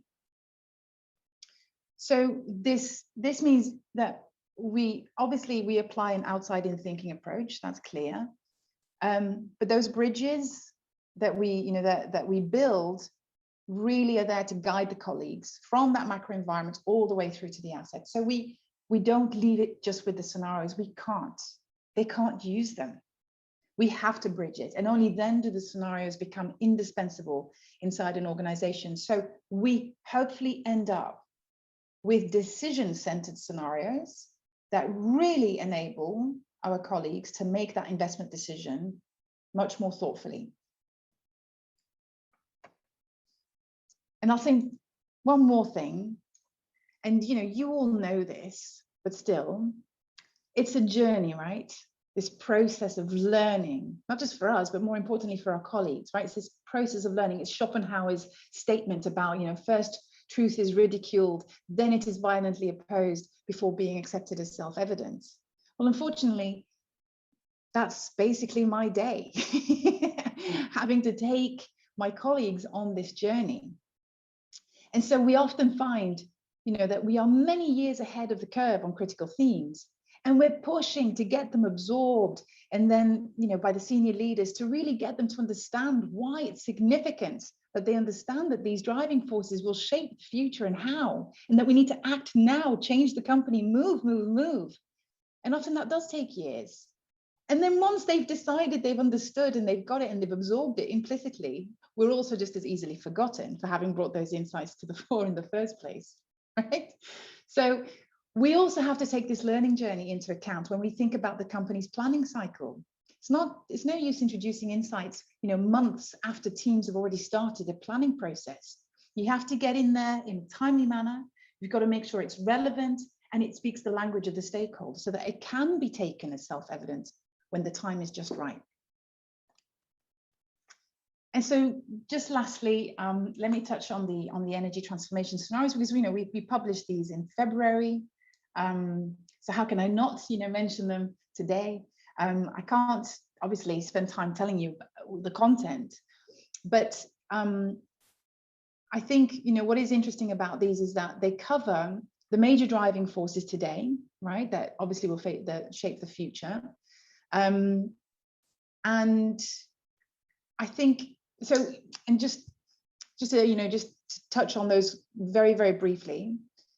Those driving forces include, for instance, obviously the immediacy after the pandemic, right? How we choose to recover from this crisis, but also the economic crisis that this is causing will shape the nature of future trajectories for countries over the next decade.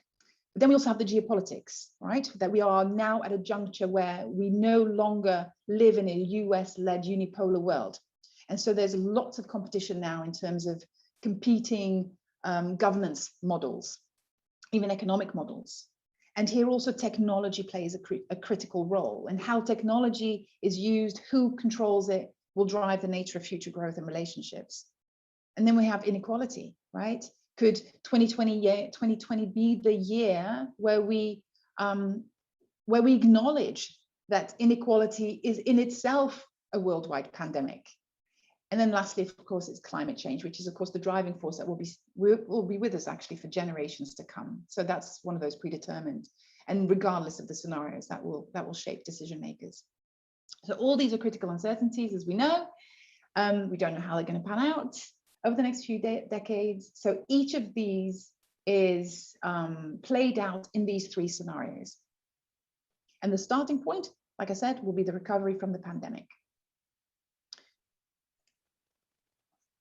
Now, linked to our qualitative scenarios, we also have a sophisticated modeling capability that explores the energy implications of the scenarios in depth, and all the way out to 2100. In fact, now we're even going to 2150 because of CO2 emissions.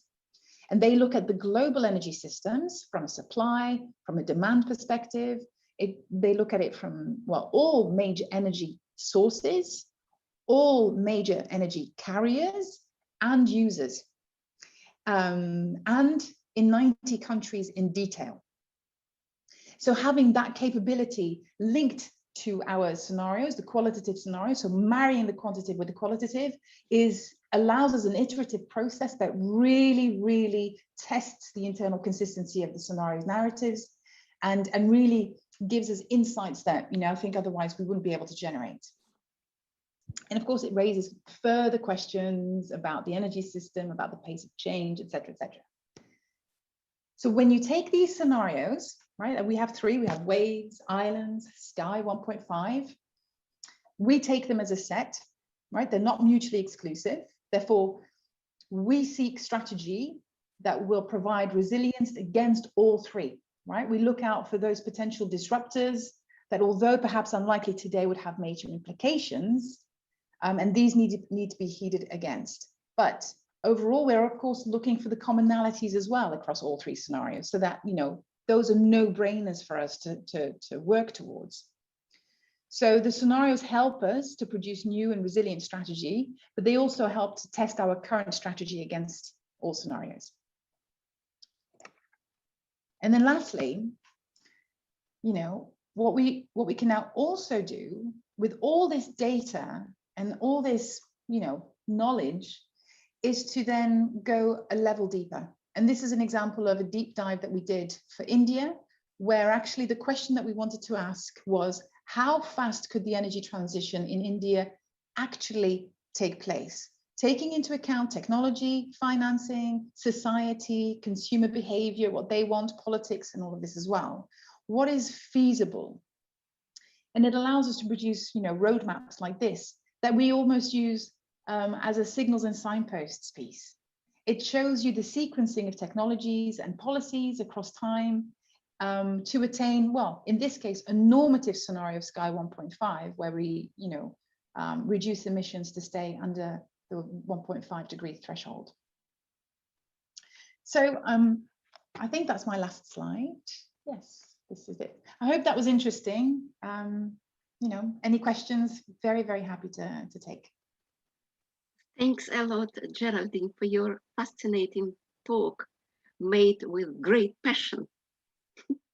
Your questions are very, very welcome to Geraldine. So questions, please.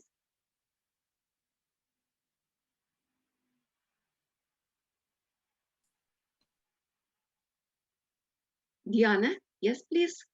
ask Thank your you question. very much, Geraldine. I mean, it's a pleasure to look at, you know, how things are evolving at Shell.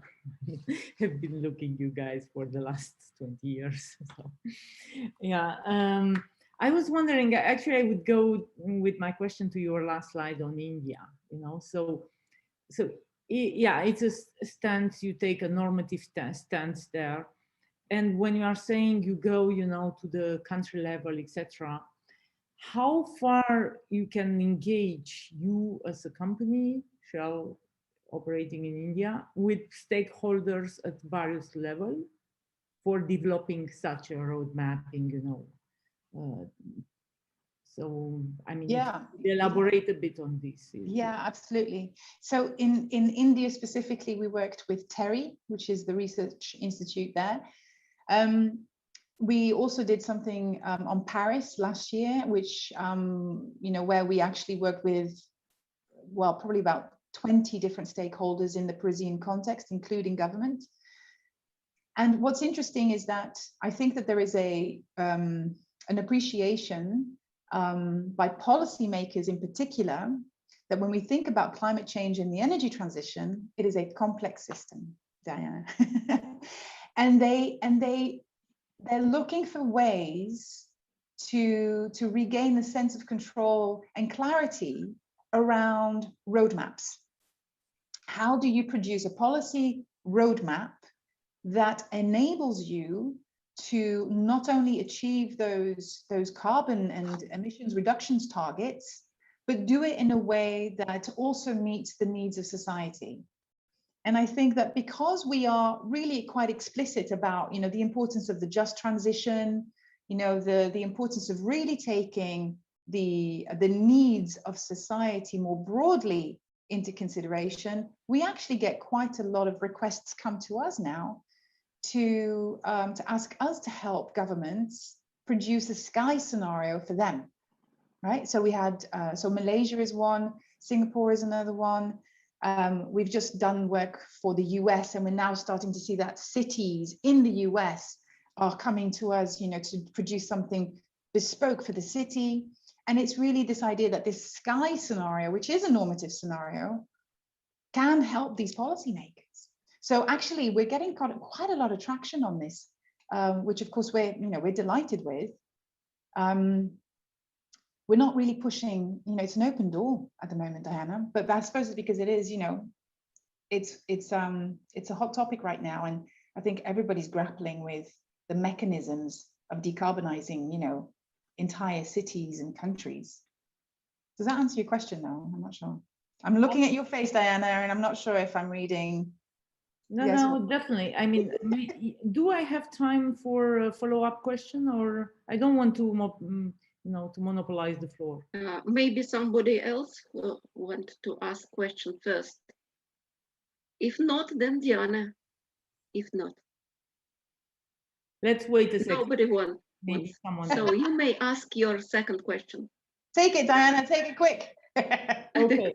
Well, actually, it's exactly on what you are saying. You know, for example, in one of the projects we are working in right now on low carbon transition, we are looking specifically to really high carbon regions, coal, steel, whatever. You know, and some of them, they even get money from the just transition mechanism and all of that. And sometimes we actually use the scenarios, the Shell scenarios on energy, and try to look at how basically at local level narratives, you know, the landscapes of narratives, you know, mainstream alternatives, etc., the ones which have transformative potential, how they link across level to the kind of higher level, global level narratives in the scenario. So I was wondering again in your work, you know, as you're mentioning, there are these requests, how important, you know, this narrative space, narrative ecosystem, you know, is in the work you do with all the stakeholders. So I hope I understand. Yeah, I hope I understand your question properly. So I actually, so on the narratives and on the transformative power of the scenario's capability, I think, you know, that's one of the selling points that we put forward. is that you have an opportunity here not just to produce an output that will help you, make policy more explicit and clearer and, sort of plausible, but actually what you're doing at the same time is you're building relationships with precisely the stakeholders that will have to implement those policies as you move forward. So it is also an ability, the ability to create an aligned vision between the stakeholders with the same, and everybody has the same end goal, and to do it collaboratively. So not only are we learning from each other, but we're actually creating a unified and an aligned vision together. So those local narratives are produced within the framework of our Sky scenario, but our Sky scenario is normative. So for India, yes, we had NZE 2050 for India, but then we also had a sub-scenario that was called Towards NZE, because let's be honest, it's not going to be easy for India to be NZ, to be net zero emissions, or to be at net zero emissions by 2050. It's not going to be easy, and perhaps it's not even fair, right? So then we have a second scenario. So we produce it. Yes, we've got our 3 scenarios, but it doesn't mean that we have to like squeeze everybody into it. The reality is usually also very different on the ground, so we adapt. Yeah. Thank I don't you. know. We can come offline and we can talk further, Diana, I'm sure. Next questions from Alexander, please. Professor Sokolov. Thank you very much for your presentation, Jerome. Actually, I have questions not only to you, because I guess we can start. Yes, we are moving smoothly, moving to the common discussion. First of all, one question to Geraldine: how many people are engaged in your division, department? I don't know. We have far too few social scientists, Alexander. Of course, I would say this. I'm one of them. But we have probably, I would say, about 5 social scientists and about 25 energy modelers at any given time. But we have secondees moving in and out, because what we like is to get, sort of outside brains into the team to really, sort of invigorate our thinking and bring in external perspectives. So the numbers are fluctuating on a constant basis. Yeah. Another question relates to how do you do road mappings from your scenarios? Or first you do scenarios first, and then on those bases for different scenarios you build a kind of roadmaps. Yeah, so we tend to do it in collaboration with country teams. Those roadmaps have to be specific to a particular region or a country. And so we tend to work with institutes from those countries that help us understand better let's say the technology and the policy landscape of that country. We have our own policy experts, we have our own technologists, but we tend to be more global in our focus. So we bring in the insights from the ground and then we collaborate, because what they tend to not have is the external perspective of what the markets are going to do once you start to see carbon pricing mechanisms come in, what's it going to do to supply and demand of fossil fuels, how that has a feedback loop into, sort of demand from the country. So we bring those 2 insights together. So we tend to do that in collaboration. Okay, my last question to everybody, actually, because it's, I'm very much interested. I met it myself many times. When we have the new government, most of them say that the previous government did it in the wrong way, and they do not use the scenarios which were developed before, scenarios, roadmap, whatever, foresight studies. How to avoid this? What should we do to make it more sustainable, our work, results of our work? I don't want to hog the floor, so I'll answer that. So maybe George, maybe you can tell something about this.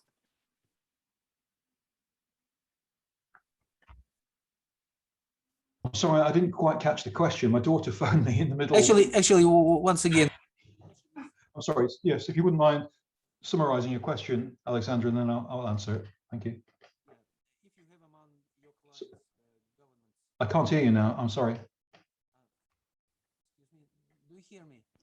So George, let me ask the question for you. It's, you know, when you're operating in an environment where you have a changing sort of political landscape with a new government coming in, they tend to disown scenarios produced by the last government. What do you do in those circumstances? Well, everything's like that. You know, I remember I've been, you know, worked with lots of organizations, and the team changes, and the people involved in the scenarios perhaps are less, you know, have less influence. I think the key is, you know, the scenarios have an impact when they're done, at the point they're done, with the people who did it. And so if something's going to happen, usually, in my view anyway, it happens soon. The intuitions that the scenarios change, because that's what happens. People have an intuition about what the best decision is, what they should be doing.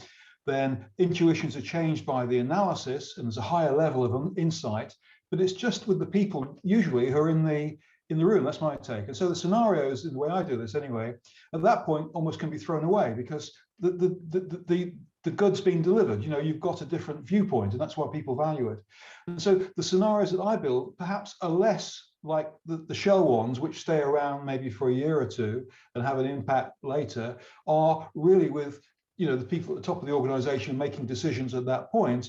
And once they got the insight, that's enough. So if there's a change in the organizational leadership, of course, there probably will be a change for many different reasons in what the priorities are, because, you know, leaders are, you know, thinking about a range of factors when they're making decisions, not necessarily just, you know, the things dealt with in the scenario. So I'm not sure if that answers it, but I think what I do is more linked to the current and the way things are currently, rather than having an archival type scenario that lasts maybe for a year or two. And I think Shell may be, again, Geraldine, this is your point, it's more that they're longer lasting than that, I think. Is that the case or not? Thank you. Actually, you know what, George? Professor has yes. Sorry, we need to just take government straight out of it, George. Just leave government out of it, and then that way, you know, we're building Nigeria scenarios at the moment, and this is not for Shell, but this is, you know, sort of on the side. And actually, what we decided is, no, don't have government involved, because that really actually just slows the whole thing down, and it actually co-opts it. So what we need are the philanthropists, we need the NGOs, we need, you know, the people who actually do work on the ground and who will own it for the next 20 years, right? So those are the foundations, those are the people that we bring in. So actually, depending on how long your timeline for, you know, implementation is, if it's really long term, you need different stakeholders involved. Yeah. Who is your client? Who pays for your work? Well, this one I'm doing pro bono, Alexander, because I'm a good person. I'm just really interested in the process. No, this one is for free, yeah. And we're all doing it for free. All the experts involved, we're all doing it for free, because it's an interesting project. Thank you. Please, Professor Hans Wismet, ask your question. Okay. Then Diana. It's not about Diana only, also about other speakers here. Regarding climate change, mitigation of climate change. I like your optimism, all these issues, and I showed you the actual development. Yeah, since almost 30 years, we are now trying to reduce greenhouse gas emissions, but it didn't work. And even in Germany, last year we reached the goals only because of Corona. Yeah, so we know that what's behind that is the behavior of many stakeholders in this context. And we know from economics, we know about Hoteling's law. And we know that many countries, many companies, maybe we should leave Shell out of this business right now, but many companies, many countries will do anything to sell their fossil fuels. Believe me. Yeah, that's what we know. So my question is, how can you bring this situation into your scenarios when you have stakeholders which are to some extent free to act, to do something or to not do something like that? That's a critical issue. I mean, we can wait 30 years, but we know all climate change is a little bit delicate issue. If I can, you know, give a short answer, from my perspective, I think that's really quite crucial, isn't it? Because you've got to understand the situation, the interests of each of the powerful stakeholders and understand how they're going to react, because that they may react on the surface, that people say the words greenwash, it's not real green. And so lots of things are true as well. So things happen, perhaps, if you think of it deeply, you can understand why stakeholders will react in the way they're going to react. And so something that on the surface seems as though it's going to happen, you realize below the surface, maybe it's not, something else is happening, but may not be as salient to some as to others. So I think it's very important to understand the powerful, what their interests are, what their capabilities are, and what their strategies are likely to be, and how they will fare under different scenarios. And then you get some idea about what they will do, to preserve and enhance their own interests. So I think the stakeholder thing, and I think it fits very much hands with what you're saying, fits within understanding that aspect. And as you're saying, what you'll found from your data is, the reality is perhaps different from what people verbalize. Yeah. Yeah. Thank you. Diana, please, your Yeah, question. Or comment. A comment to, in the answer to Alexander's questions on, how to do, what do you do with the government changes and so on. So I would be mostly on, on your side, in the sense, I try to make change when I work with stakeholders to make change now, in the sense, at least in terms of perception, reperception, and I think something at least changes in the mind of so maybe at least the mood stays, or some appetite. I mean, not necessarily the new guys who are coming, but then, you have a layer of technocrats who are under there, and usually they stick for a while at least. And frankly, I do a lot. I have been doing in 20 years more, a lot of science policy, science society interface. I would never leave the government out of the foresight process, because I mean, if not, at least in my experience, particularly in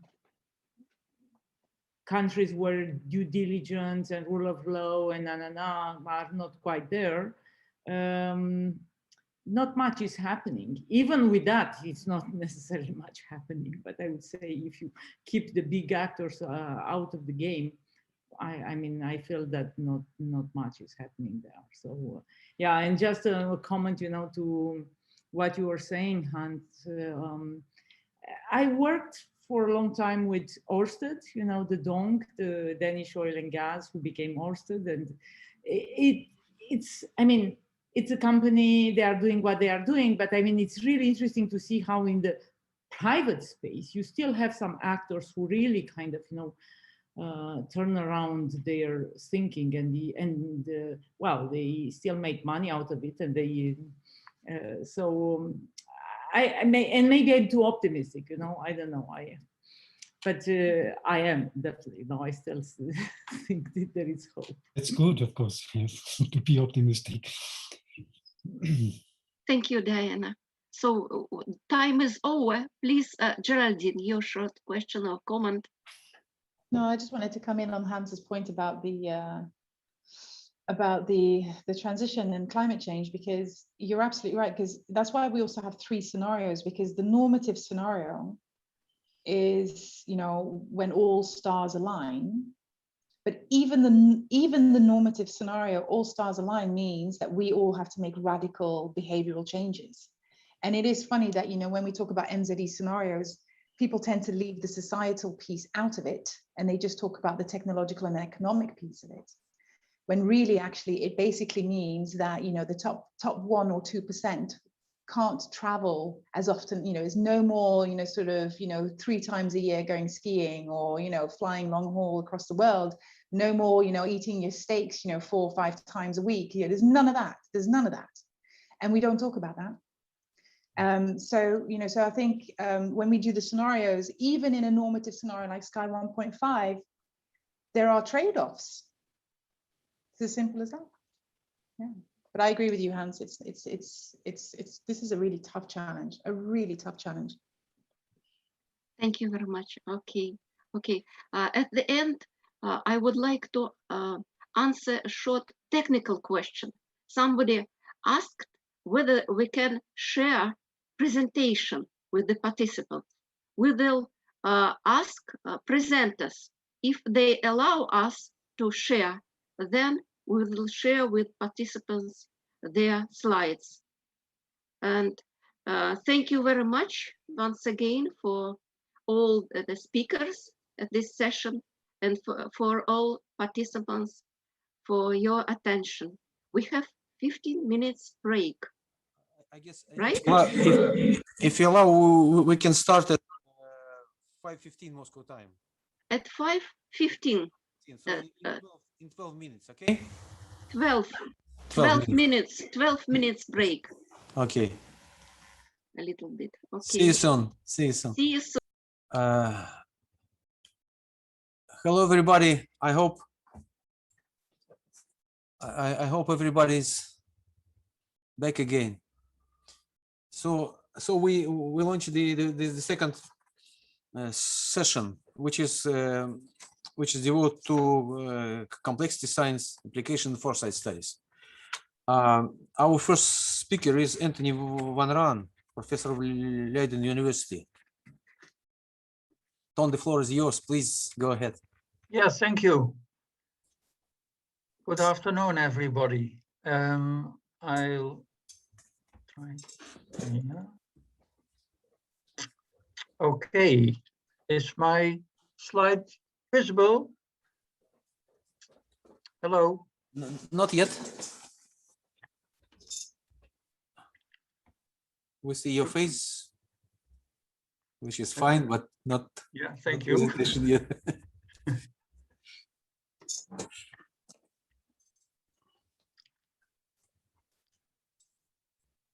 I have share screen. Share. Okay. You see it? Yes. Now, yes. If you make it full screen, it would be yeah. Good. Great. Okay. Okay. Now it's okay. Very good. So I do not know much about complexity, but what I will like to present you is an exploration of the research field complexity and forecasting with bibliometric maps. A little bit about myself. My name is Ton Van Raan. I'm Professor Emeritus in Leiden. My background is physics, astronomy, and mathematics. I have a PhD in physics. But in the 80s, I made a field switch to science studies and particularly bibliometric analysis. So this is a little bit about Leiden, where I come from. It's a very nice city, the oldest university in the Netherlands, a member of the European League of Research Universities. It's always within the top 100 universities worldwide in all rankings, 15 Nobel Prizes. And the city is a very historic city with partly a Roman, but mostly a medieval origin. And it's not only the scientific tradition in Leiden, but there is also a big tradition in arts and painting. As you know, probably Rembrandt is one of the large painters coming from Leiden, but there are more, and I will not say any more about Leiden, because then people say he only uses this workshop to promote his city. And then so the contents of this presentation is, as I said, an exploration of the research field complexity and forecasting with bibliometric maps. And I will do that with so-called concept networks based on word similarity, collaboration networks, and field networks. And this is the first exploration. I have done this for this meeting, and I will compare a recent map, 2020-21, with 5 years ago. So this is how it works, basically. For instance, say you have 4 publications and there are 5 concepts, 5 words in this publication. Then you have this basic network as showed above. But from this basic network, you can deduce 2 sub-networks, the word similarity network and the publication similarity network. For instance, the link between word 1 or concept 1 and word 4 is threefold. Strength is 3, because there are 3 publications that have word 1 and word 4 together on board. So this is in fact how it works. And instead of references, you can also, instead of words, you can also look to references. And then in the same mathematical way, you can create a reference similarity map, which is called in bibliometrics co-citations, or a publication similarity, which is called bibliographic coupling.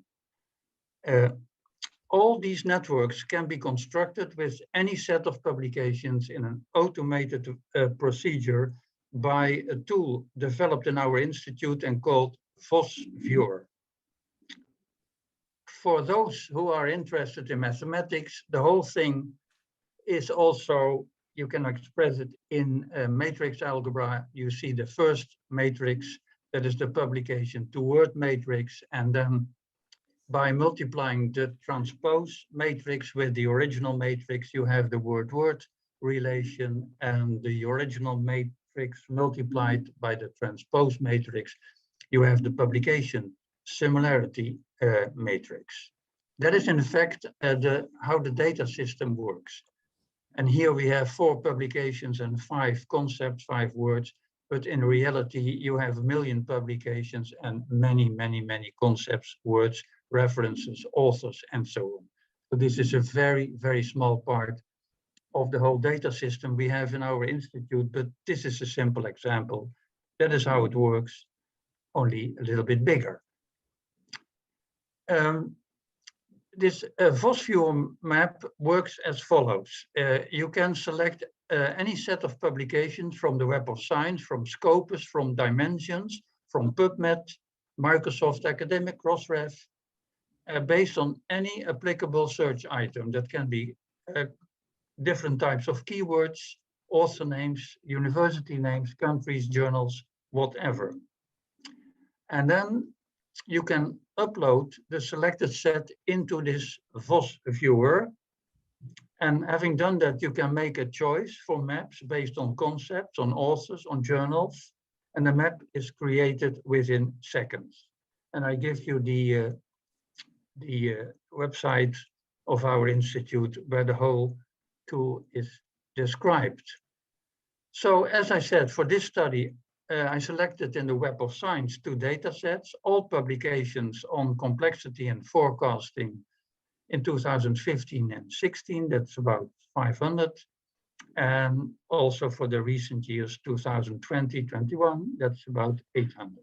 You can, of course, make the set even bigger by searching for complexity and forecasting and, for instance, governance and so on. But this is the first exercise. This is how the VosViewer menu looks.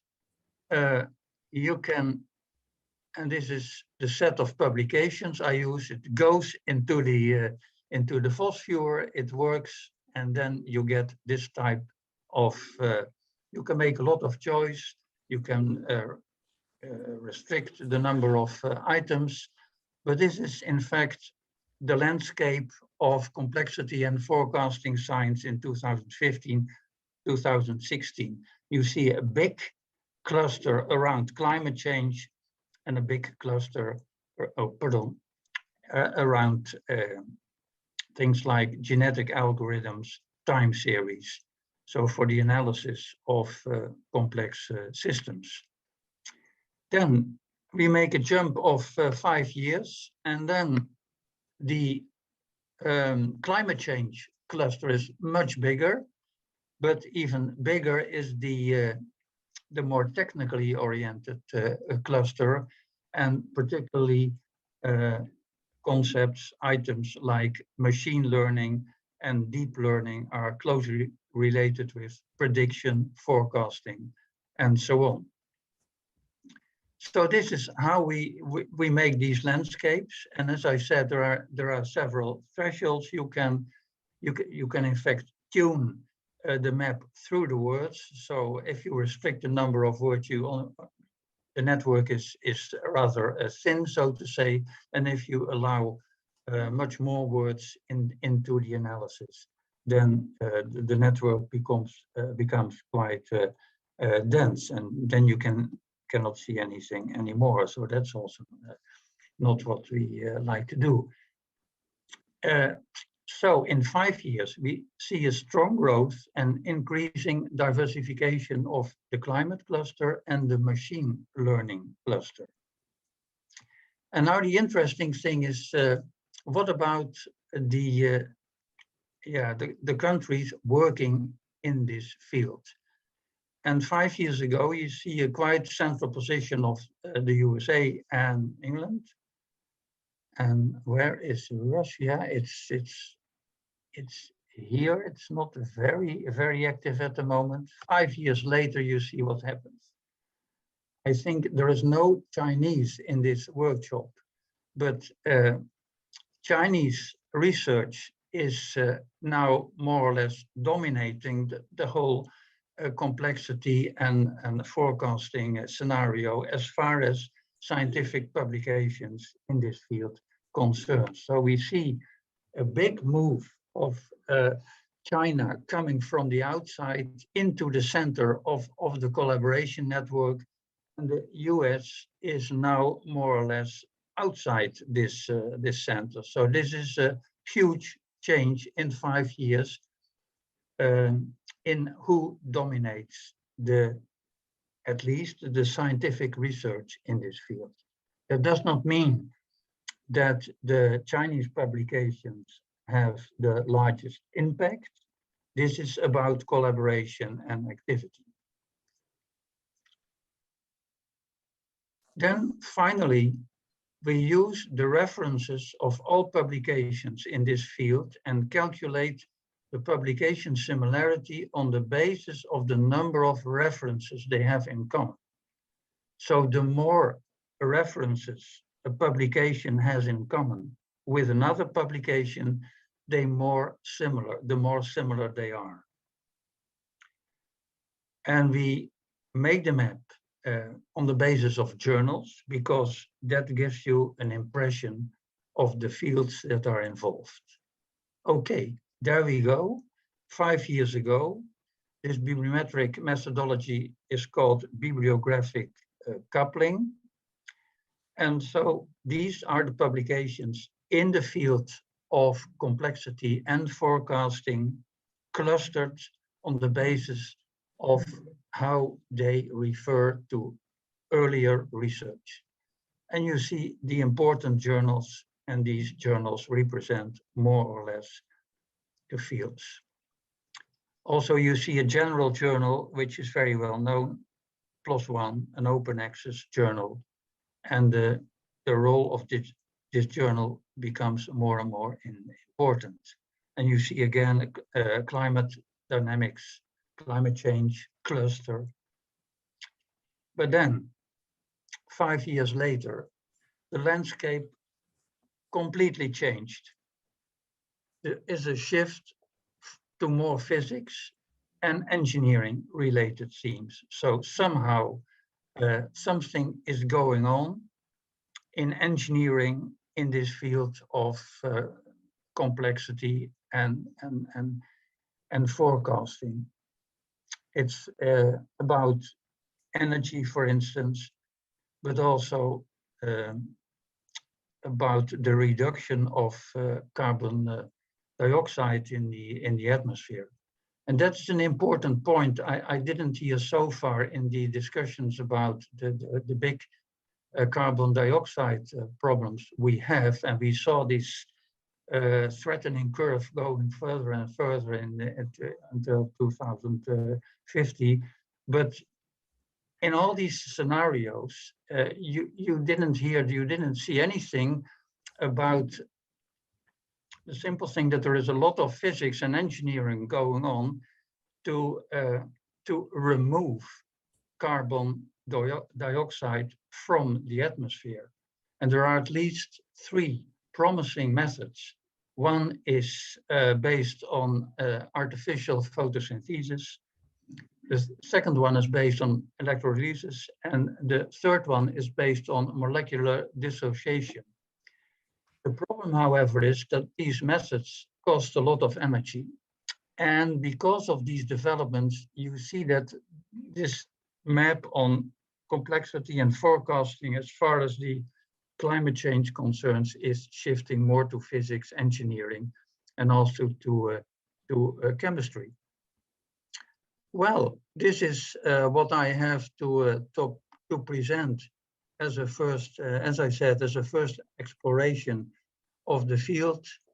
The interesting thing, and we are working on that in the Institute to automate it a little bit more by constructing a series of maps of, for instance, overlapping 2 years. A bibliometric movie can be made, which makes it possible to monitor the changes much more in details, because now you see a fairly big jump from 5 years ago to now, and then you can say, well, that changed a lot. How does that came? And by making such a series with overlapping time periods, you can really follow the development of the field much more in, as I said, much more in detail. But that is a next step. So this is an enlargement just as an illustration. And sometimes we make our maps black instead of white. Some people find black a little bit more sexy to present. Nevertheless, thank you for your attention, and for more information about our bibliometric machinery, you can look at our website of the Institute at Leiden University. Okay, thank you very much for your presentation. Very interesting. Now I'm looking for questions. George, please go ahead. Okay, thank you, Alexander. Great talk, Ton. I would say, though, that scenario planning is quite different from forecasting. Forecasting tends to be quantitative point estimates. Scenario planning are much more broad brush views of the future. It's more about anticipation rather than forecasting. So I think if you inserted the word scenario planning or anticipation rather than forecasting, you get a very different map, I think. Okay, I will try that. That's a good idea. And then compare the maps. Yes, it may be, for instance, that the movement has moved away from forecasting, realizing that forecasting perhaps can't be that much use in terms of the future, perhaps, and move more towards scenario planning, or it may move the other way around as well. So I think maybe to have the two, scenario planning and forecasting, and see what happens to those two across the years might be quite interesting as well, to see if people are more certain now about maybe climate change and its difficulties, whereas before perhaps they weren't so sure, and therefore scenarios. Again, I'm not really sure how it will work its way through. Okay, I will try that. Could be an interesting exercise, and certainly the maps are different. The maps are very sensitive to, with which concepts you start. You can understand that if you remove a specific concept and replace it by another, the map will change. Okay, thank you very much. We have another question from Hans Wismit. Okay, Hans, very interesting. But for me as an economist, it's also important to understand, why do we observe these changes? What are the drivers of these changes? And for example, China is one of the countries leading in circular economy strategies, at least regarding e-mobility. And one of the reasons is that the high air pollution in the major cities in China. This was at least one of the reasons for this change. So again, did you try, or did you think about finding out why do we observe these developments? And this would be, I think it would be interesting for developing scenarios then. Yeah, absolutely. Not yet. As I said, you have to construct more maps so that you have a more fluent representation of the literature. And now I make this jump of 5 years, and then you say, well, it changed a lot. How come? And so So I have to look more in detail with more years in between, so to say, how this change, where this change happens, how the literature changes, and so on. Mm. Yeah, that would be an extension of this study. Okay, thank you very much. I guess we ate out at the time. So if you have any more questions, please send them to chat of our meeting, or you can ask your questions in the end of the session.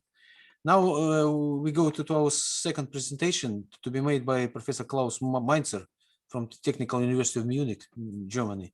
It will be about artificial intelligence and machine learning in complexity science, foundations and application. Please, Professor Mainzer, the floor is yours. Yes, thank you very much.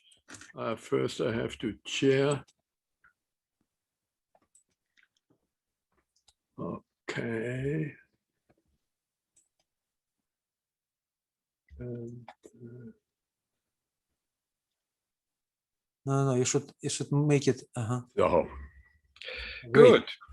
The title of my talk, at first, thank you very much to be in Moscow at least online.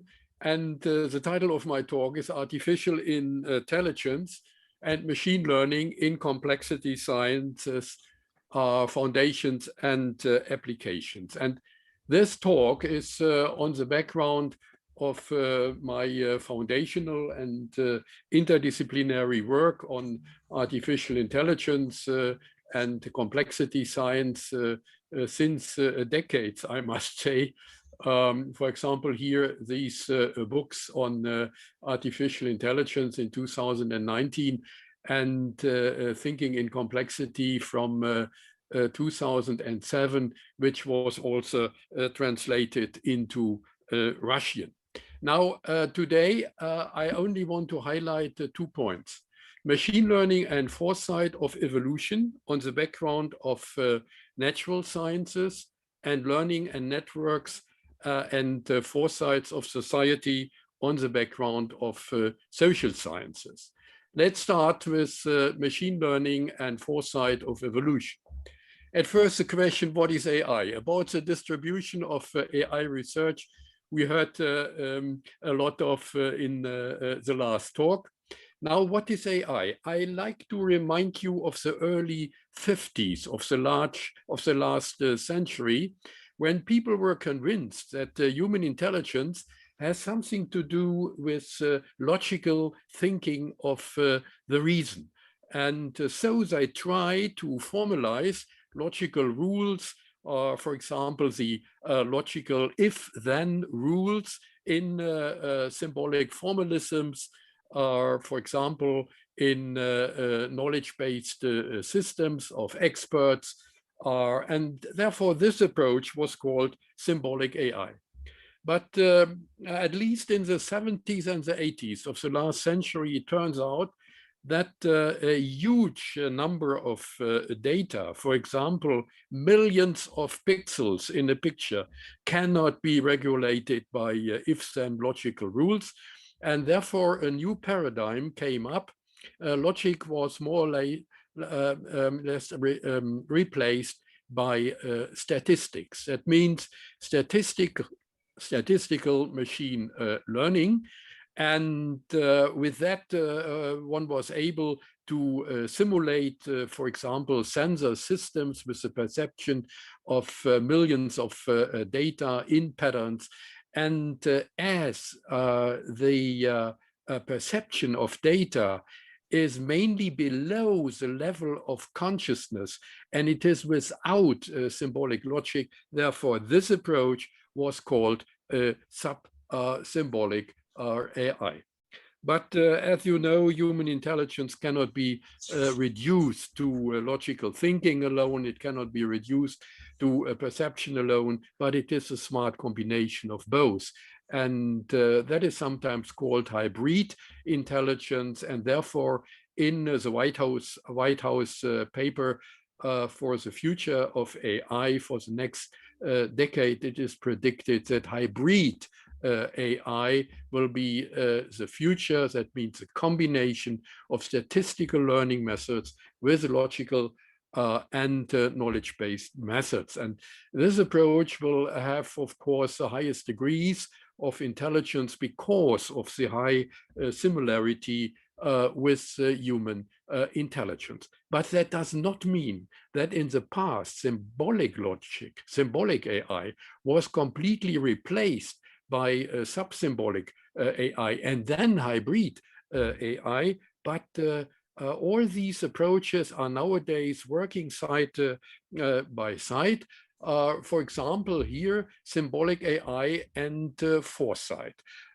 In medicine and medical expert knowledge, and there are a lot of them nowadays in practice, working with if-then rules here for production rules for prediction of infection diseases. This is a decision tree depending on conditional probabilities of the symptoms of a certain disease, and then the probability is derived for a certain diagnosis. Sub-symbolic AI became possible, of course, of the huge amount, the huge increase of computational power. Nowadays, machine learning, mainly realized nowadays with neural networks, they are more or less simplified computational models of the human brain. For example, here some simplified diagrams with nodes representing neurons, arrows represent synaptic interactions weighted with numbers. The numbers indicate the intensity of the synaptic signals, and a neuron is said to be excited or to fire if the sum of the neighboring weights of the neighboring cells is larger than a certain threshold value. And the whole networks are mainly layered, by the way, quite similar to the neocortex of the human brain. And learning from the neural point of view only means changing of patterns of networks connected, excited neurons. And that is done by so-called learning algorithms. We can distinguish some kinds of learning algorithms, like in psychology.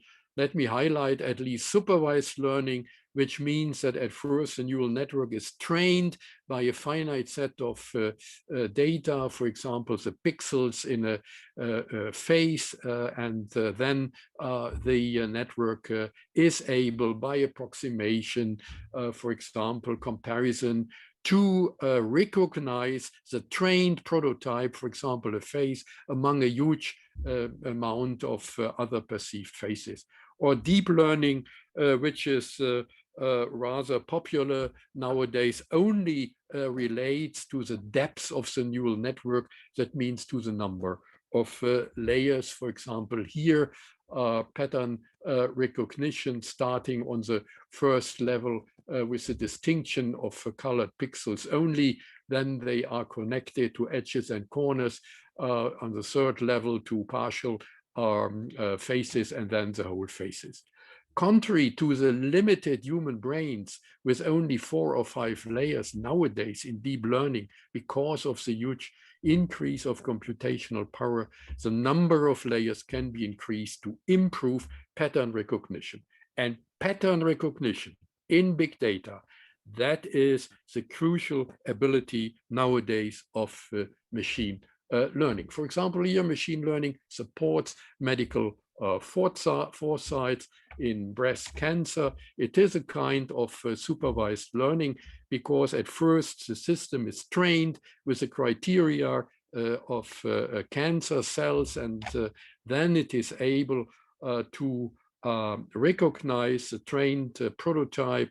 For example, here the distribution of cancer cells in breast cancer as red dots among a huge number of other normal lymph nodes.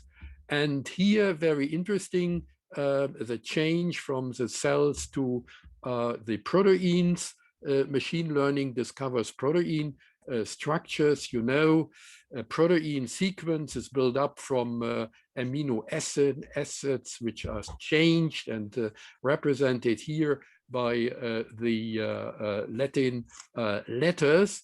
And then in 2018, Google came up with a neural network called AlphaFold. And AlphaFold is actually able to recognize from the statistical distribution of distances and angles of the amino acids to one another, the three-dimensional structure of the whole protein sequence. And that is called folding, protein folding. Here are some examples. These spirals or stripes or helices, and they are crucial in biochemistry, in molecular biology, because they code the prototypes of the functions, the life functions, for example, of enzymes in cells. And so tiny deviation from these prototypes in nature may indicate the emergence of dangerous diseases, for example, the emergence of tumors. Now that was in 2018, and 2019, you know, the corona crisis started, and then these AI algorithms were already applied. Machine learning analyzes protein structures of viruses, SARS-CoV-2, and this is the famous shape of this virus, and with the membrane, and these protein structures contain sites which can be used by new medicaments and vaccines to dock at for combating against COVID-19. But we all know nowadays that the crisis will not be solved by recognition of the structure and new medicaments and vaccine, because the development is going on. That means what we need now is a foresight instrument. That means early warning systems for a viral evolution which will go on, and pandemics by machine learning. This is a simplified probabilistic tree of evolution with the root and time distances between the vertices, sequence ladder representing the amino acid in a protein of the hidden vertex, and the observed letters are at the leaves here at the bottom, and the probability of the substitution from one vertex to another one can be indicated by probabilistic tools. Now, given a set of sequences and an evolutionary probabilistic model, we can try to find the most likely tree topology as well as the most likely length for the branches. And that means that we, of course, are not able to predict a new virus in the future, but at least by these statistic and stochastic instruments, we may be able to recognize tendencies and evolutionary flows. Now, that was the first part, and here's the neural network was only applied to a single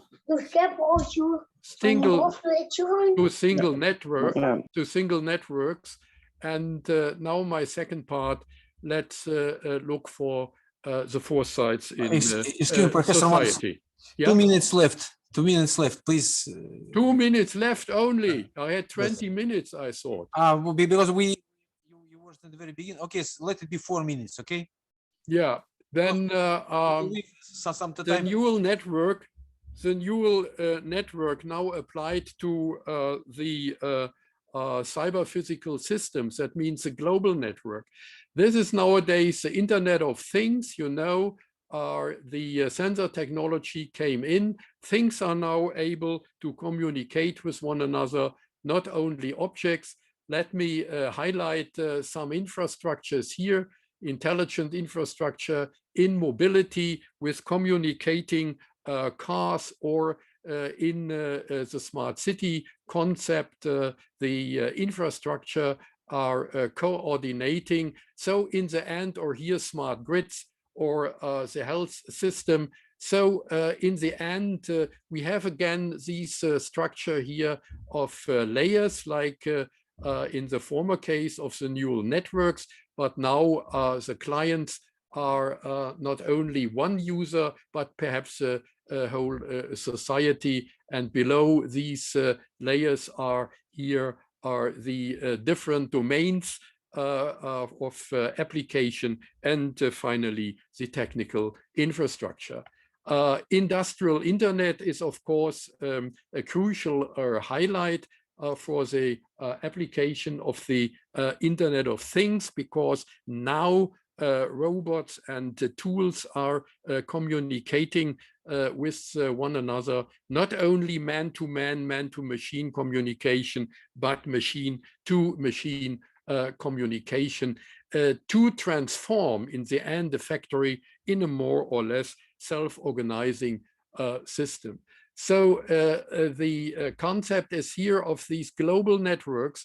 They are growing together in a kind of global neural network, which is spreading all over the planet Earth. Here on the right and the left, you can find the catchwords of the already existing infrastructures, intelligence infrastructures, the smart grids, the smart city, financial networks, or the health systems. So this is my last slide instead of the traditional foresight.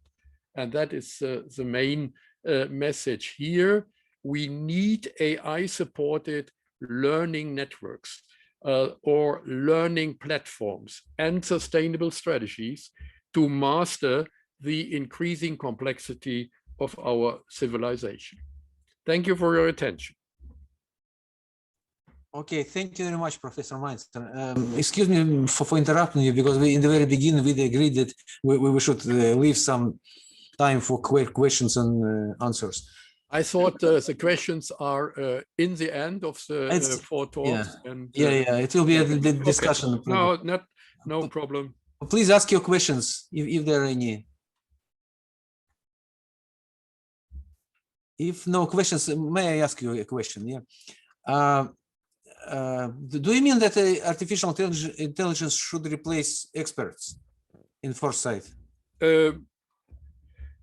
They will support experts, and that is of course a practice nowadays. We have very early these expert systems, which I mentioned in the beginning, on the background of the classical AI of symbolic formalisms. But nowadays we have these learning systems, machine learning, and machine learning is in our factories, in the industrial internet. And so even in the long run, I think there will be a symbiosis. There will be a symbiosis of our abilities as experts with these learning systems, and our kind of intelligence will also change in the future by the suggestions which are made by these expert systems and these learning networks, because they are working with a huge increase of acceleration and computer power of a huge amount of data. And that is not possible for the human brain. And therefore, they will be quicker and they will make a suggestion to us. And there will be influence by machine learning to human thinking, but also vice versa. So in biological terms, I would describe it as a kind of symbiosis for the futures. And I hope that in the end they will be service systems for human interests. Okay, but, thank you very much. That is in our, we have to support it and to try to find these solutions. Okay, I have a question, one question in the chat. Could you give your opinion on the AI alignment?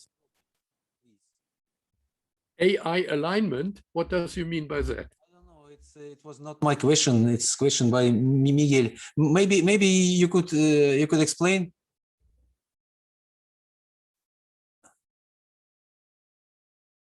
No. No, if not, maybe you can ask later when we will be discussing the results of the session. So, one question from Geraldine. Geraldine, please go ahead. You are muted. You are muted. There. Sorry about that. This is fascinating, and it's so exciting to think that the world could look, markedly different because of these technologies. Are you seeing in your research differences in the way that, let's say, these algorithms are developing in China as to those in the US? And what are those differences and what could that lead to? Yeah, very nice question. Thank you for that. Because in other talks, I often end exactly with these ideas. From my point of view, there are nowadays 3 centers in the world with AI research, and behind the AI centers, they are more or less different value systems, different political systems. For example, the US, we all know the huge companies in the US. So there is business, research connected with business. And considering my country or Europe, we have a very high level in foundational research. You can test that with the Tony van Ran. That would be interesting for you with evaluating the high-level papers nowadays, and Europe is at the top.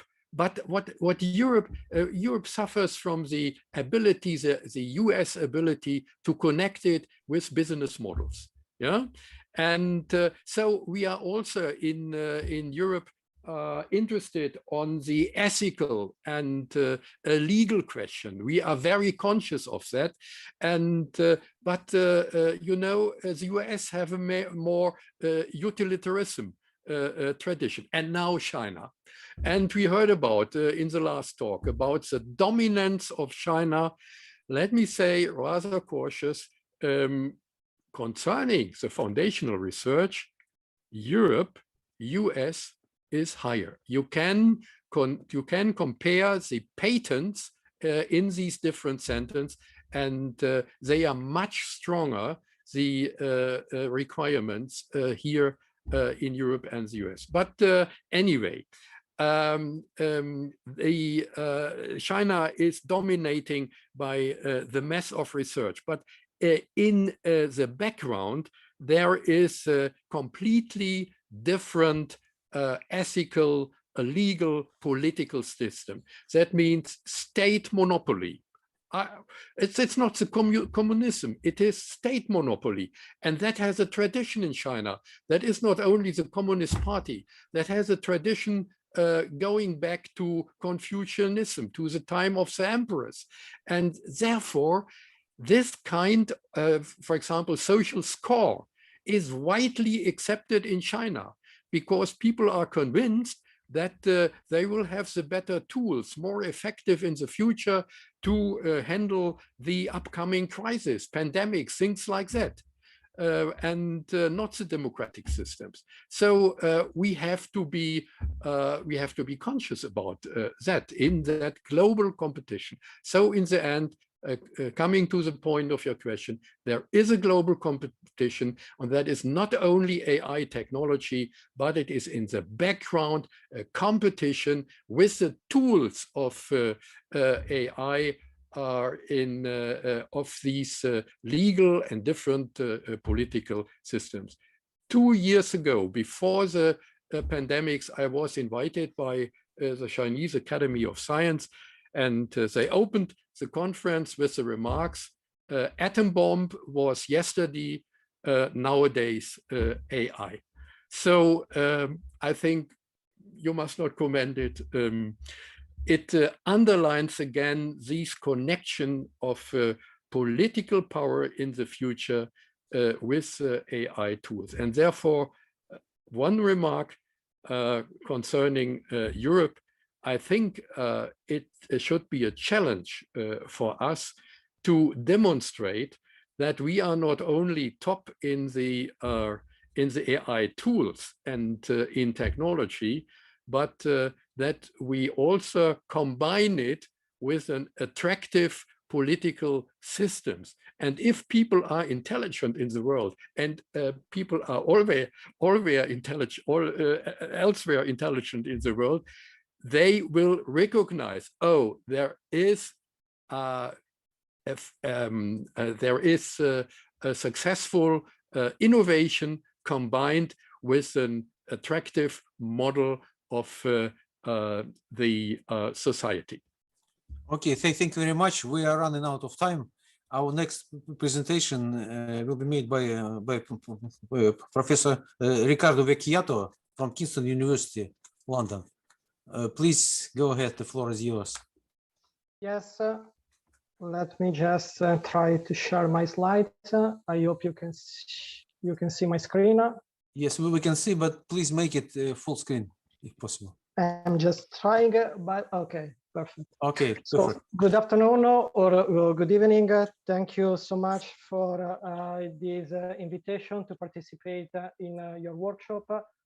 I am Riccardo Vecchiato. I am professor at Kingston Business School of London. Previously, I have been at the Polytechnic of Milan. My presentation focuses on the relationship between foresight and cognition in corporate organizations. It is a topic that has already been touched by previous participants. Let me tell you exactly what I'm going to focus on in this presentation. First, I will explore the role of managerial cognition and its impact on decision-making under uncertainty. Then I will explore specifically the relationship between foresight, cognition, and the performance of organizations in changing environments. I will focus in particular on one specific component of foresight, which is analogical reasoning. I will then use empirical evidence from Nokia in order to exemplify the main concept and constructs I introduced earlier in my presentations. And finally, I will draw the implications for the evolution of foresight tools. So first of all, cognition. What is cognition? Extant research on managerial cognition focus on the mental models that are also called givens, mental frames, strategic beliefs. The mental models that affect strategic decision-making under uncertainty. In particular, research on cognition focus on two cognitive processes, the cognitive process of attention and interpretation, namely how mental models affect the capability of managers to notice changes in the external environment, and how mental models affect the capability of manager to assess, to anticipate the future evolution and impact of external changes. Extant research, mainstream work of scholars point out that mental models are usually static representation of the business environment, static representations that result from the prior history of managers themselves, their companies, and their industry. This means that in a dynamic, in a changing environment, the difficulty of managers to evolve, to adapt their history-based belief, change this belief, this difficulty constrains the capability of managers to search for new innovative solutions to external changes. And this difficulty ultimately affects the performance of the organization, as this difficulty turns results into organizational inertia. A very relevant, a very meaningful example is the previous work of Tripsas and Gavetti and the research on Polaroid. As you remember, Polaroid was a US company, which was an established leader in the imaging traditional film-based, analog-based industry. During the transition from the film technology industry to the new digital technology industry, Polaroid managers were able to develop amazing, outstanding state-of-art capabilities in the new digital technologies. However, previously, during the previous industry, during the film, their activities, because of their activities in the previous film-based industry, the managers of Polaroid developed a deeply rooted belief in the business model of razor blade. The razor was, in their view, the camera, and the blade was the film. After the advent of digital imaging, still because of this rooted belief in the razor blade business model, the managers of Polaroid did not launch, did not introduce, at least initially, any cameras, because they believed that there was no value, there were no profits in the camera. By doing so, they allow other companies like Samsung, Canon, to enter first this emerging market, to get established, to gain first mover advantages, and later on, Polaroid was not able anymore to bridge the gap. So this deeply rooted belief in the business model, razor blade business model, deeply affected the capability of Polaroid to adapt to the changing environment. And even if they had the technologies they required to benefit from the new industry, from the new market, they were not able to do so. Why is important research on cognition for foresight practitioners and researchers? You know, a key outcome of foresight is exactly the capability to change the mental models the decision makers inherit from their past experiences. This is exactly what in a previous presentation today, Geraldine told us regarding Shell. Shell managers use scenarios exactly in order to challenge, to change the belief they inherit from the previous industry. And indeed, many scholars, including Schumacher, Heisenhardt, or Pierre Wack, all these scholars highlighted and emphasized and praised exactly the frame-breaking ability of scenarios to change the assumptions that decision makers have about how the world works. By doing so, foresight, and specifically scenarios, enable managers to develop, to reorganize, to change their mental models. Oh, this link between foresight and managerial cognition, of course, has a very important implication for research on foresight. And in particular, a component of foresight that has a prominent role in foresight and cognition, specifically in this capability of foresight to change the mental model of managers, a very important component is analogical reasoning. Analogical reasoning occurs when the solution to a current problem is found, is searched through the perceived similarity between this current problem and another problem encountered in the past. Let me be more precise. Analogical reasoning involves the use of a familiar prior situation, which is called usually the source problem, to make inferences and inform new assumption about the new problem, about the new situation, which is the so-called target problem. The transfer of insights from the source problem to the target problem might take the form of a suggested solution to our problem, or the warning of the threat we might be faced in the future. So foresight tools based on analogical reasoning thereby might strongly contribute to the change, to the renewal of the mental models that managers had developed through their previous idiosyncratic experiences in their company and their industry. However, there are three very important conditions that underline the capability of analogical reasoning and thereby of foresight.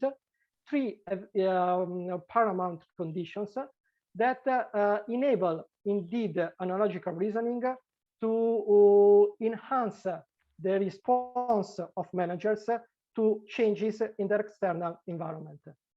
The first conditions that affect the effective use of analogical reasoning regards the capability of managers to identify the main features and characteristics of the target problem, namely the capability of managers to select properly the main drivers of change affecting their industry.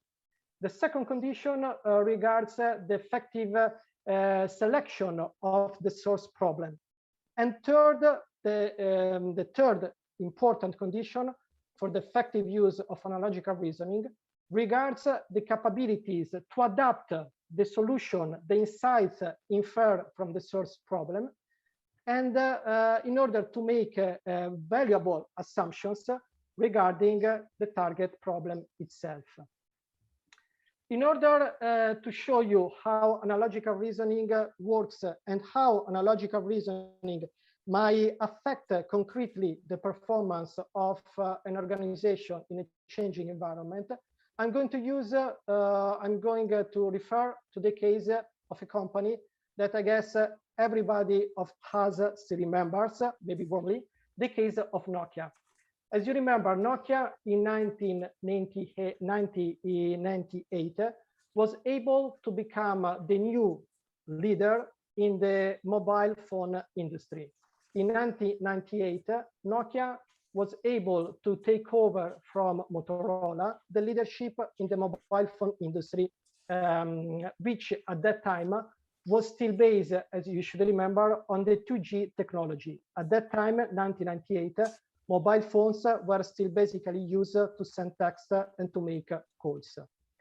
However, in 1998, soon after Nokia became the new industry leaders, there were some important technological changes affecting Nokia and affecting all the whole industry.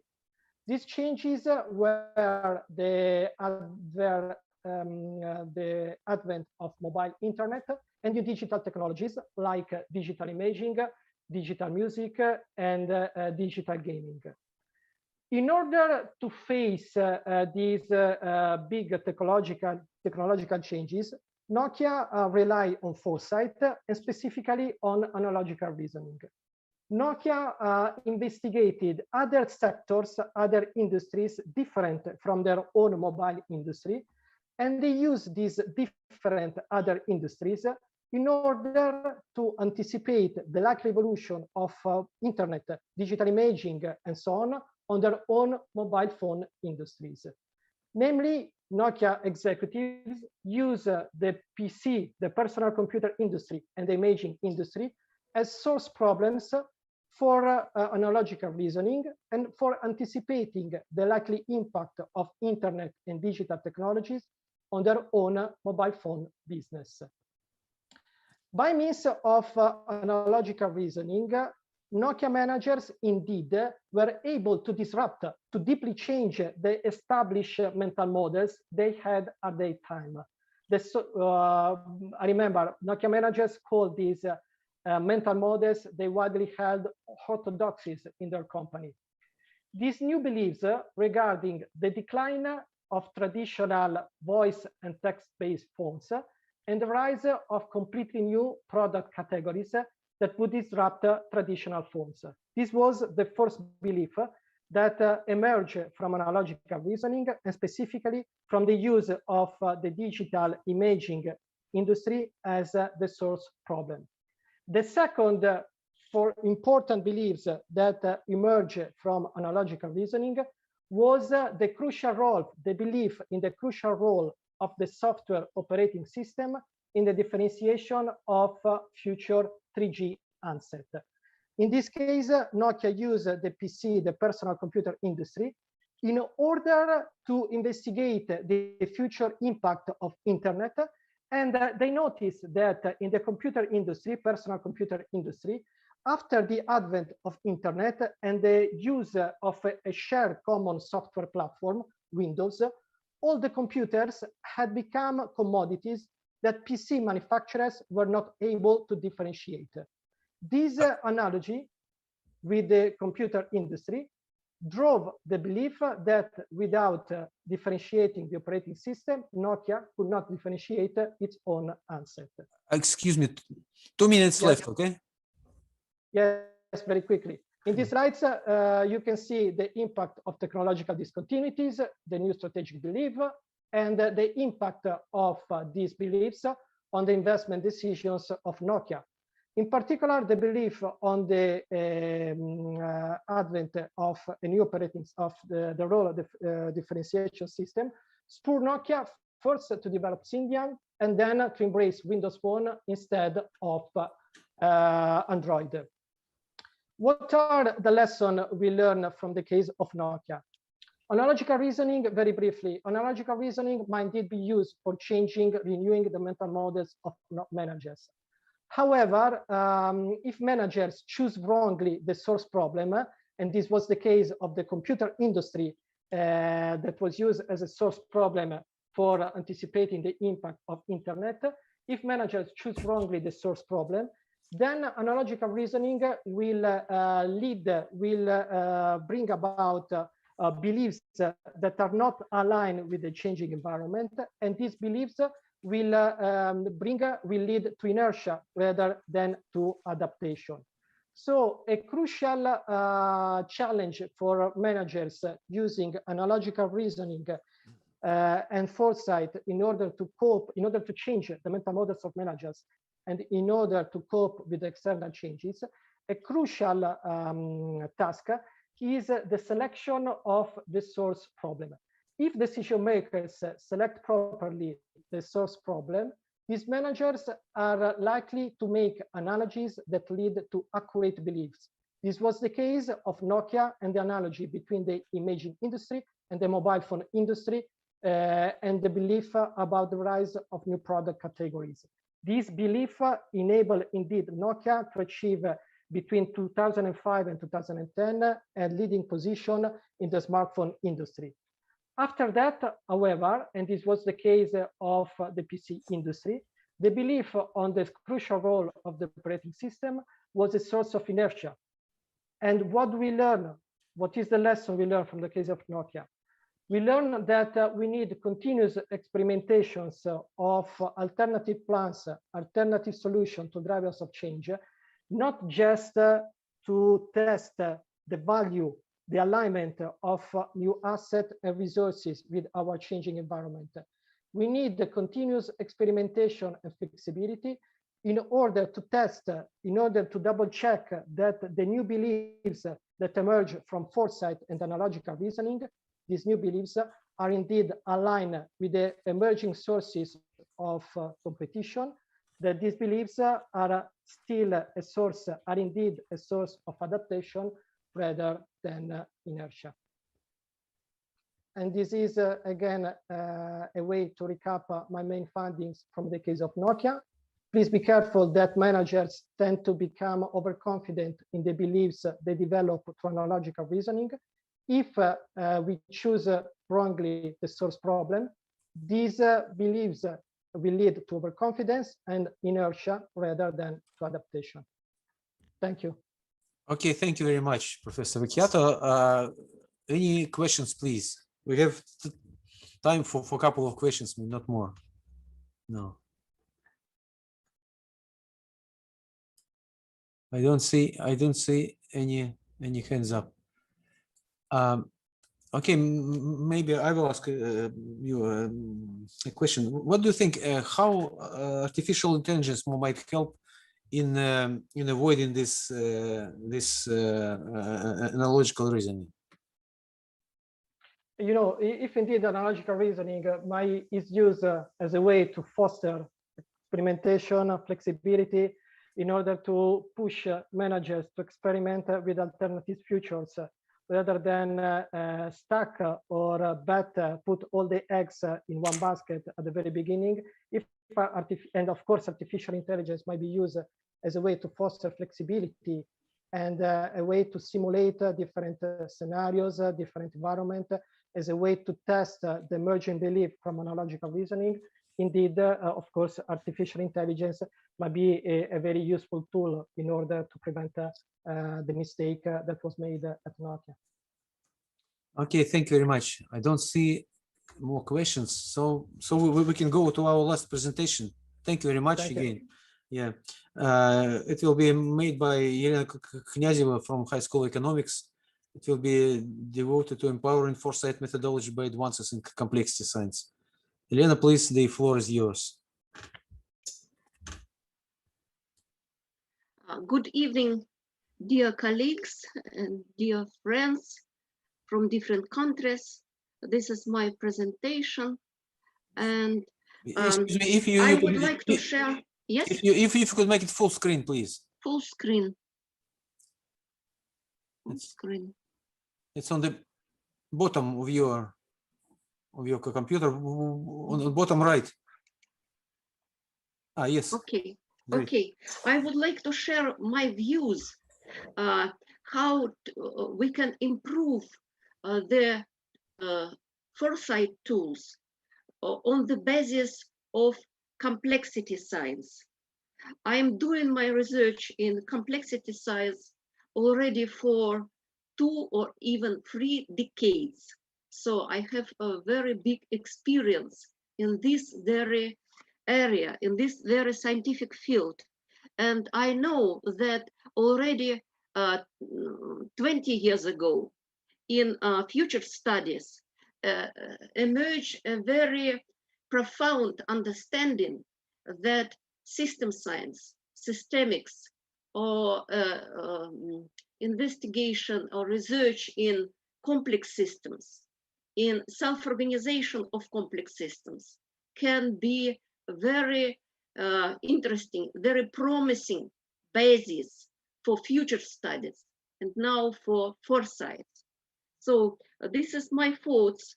I am a philosopher of science, so I am mostly speaking, then showing pictures to you. And this is the summary of my ideas. What are the ways how we can improve foresight instruments, foresight tools from the standpoint of complexity science. First, this is non-linearity. You saw recently one slide showed us by Geraldine Wessing about the development of foresights in shell, and it was there from forecast to scenarios building. For me, the basis of this transition is the understanding of the non-linearity of evolutionary processes. This non-linearity can be even described by mathematical equations, and they are also non-linear. And if we solve non-linear mathematical differential equations, we can receive not one, but multiple solutions. And these multiple solutions of mathematical equations are mathematical representations of multiple paths into the future. So not only forecasting as a plausible, as a possible future, but producing and understanding of alternative ways to the future. This is exactly the basis for scenario planning, for scenario building, non-linearity. Second point, long-term strategic vision. If we use, for example, big data, or if we consider the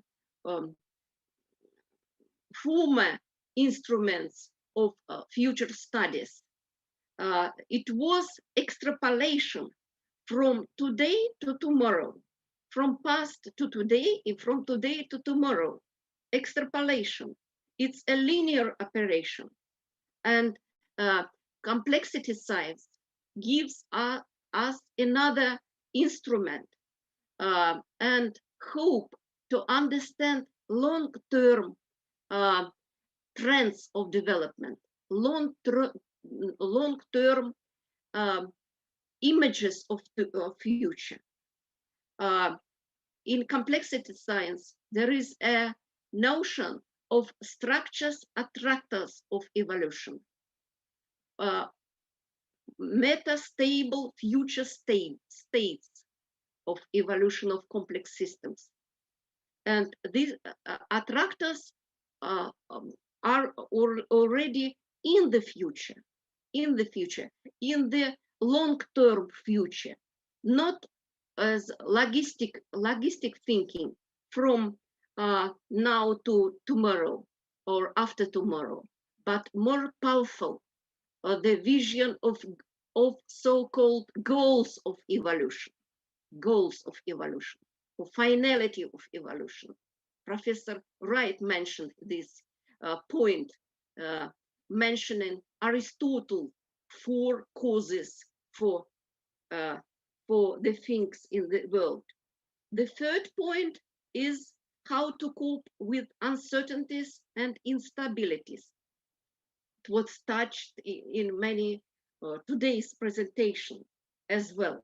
As uncertainties and instabilities are deeply or randomness are deeply inherent in the world, in the natural world, in the social world, and it makes our behavior, our prediction, our scenario building very difficult. How to cope with uncertainties and instabilities. It's very important because it's connected with risk management. The fourth point, how to recognize weak signals.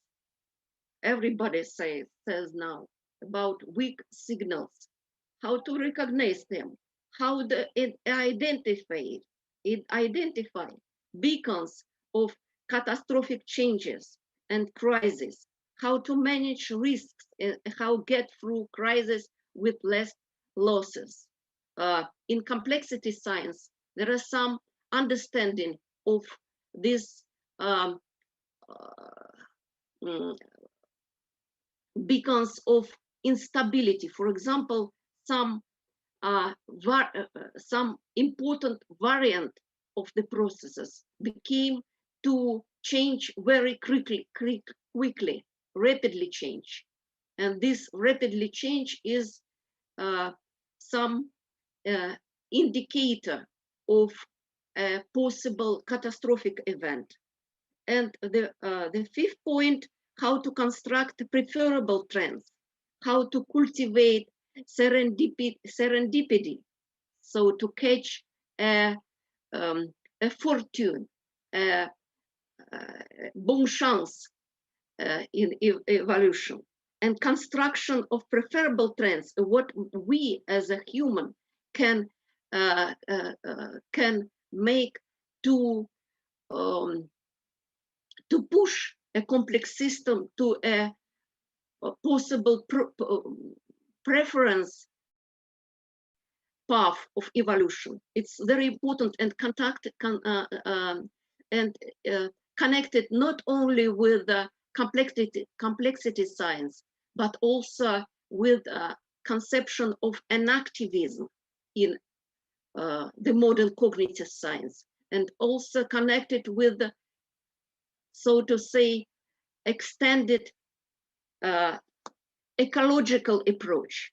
Then ecology is understood not only as connection of humanity with nature, but as active bound between enactors or agents or managers with the environment, small world and more wide world and the global world.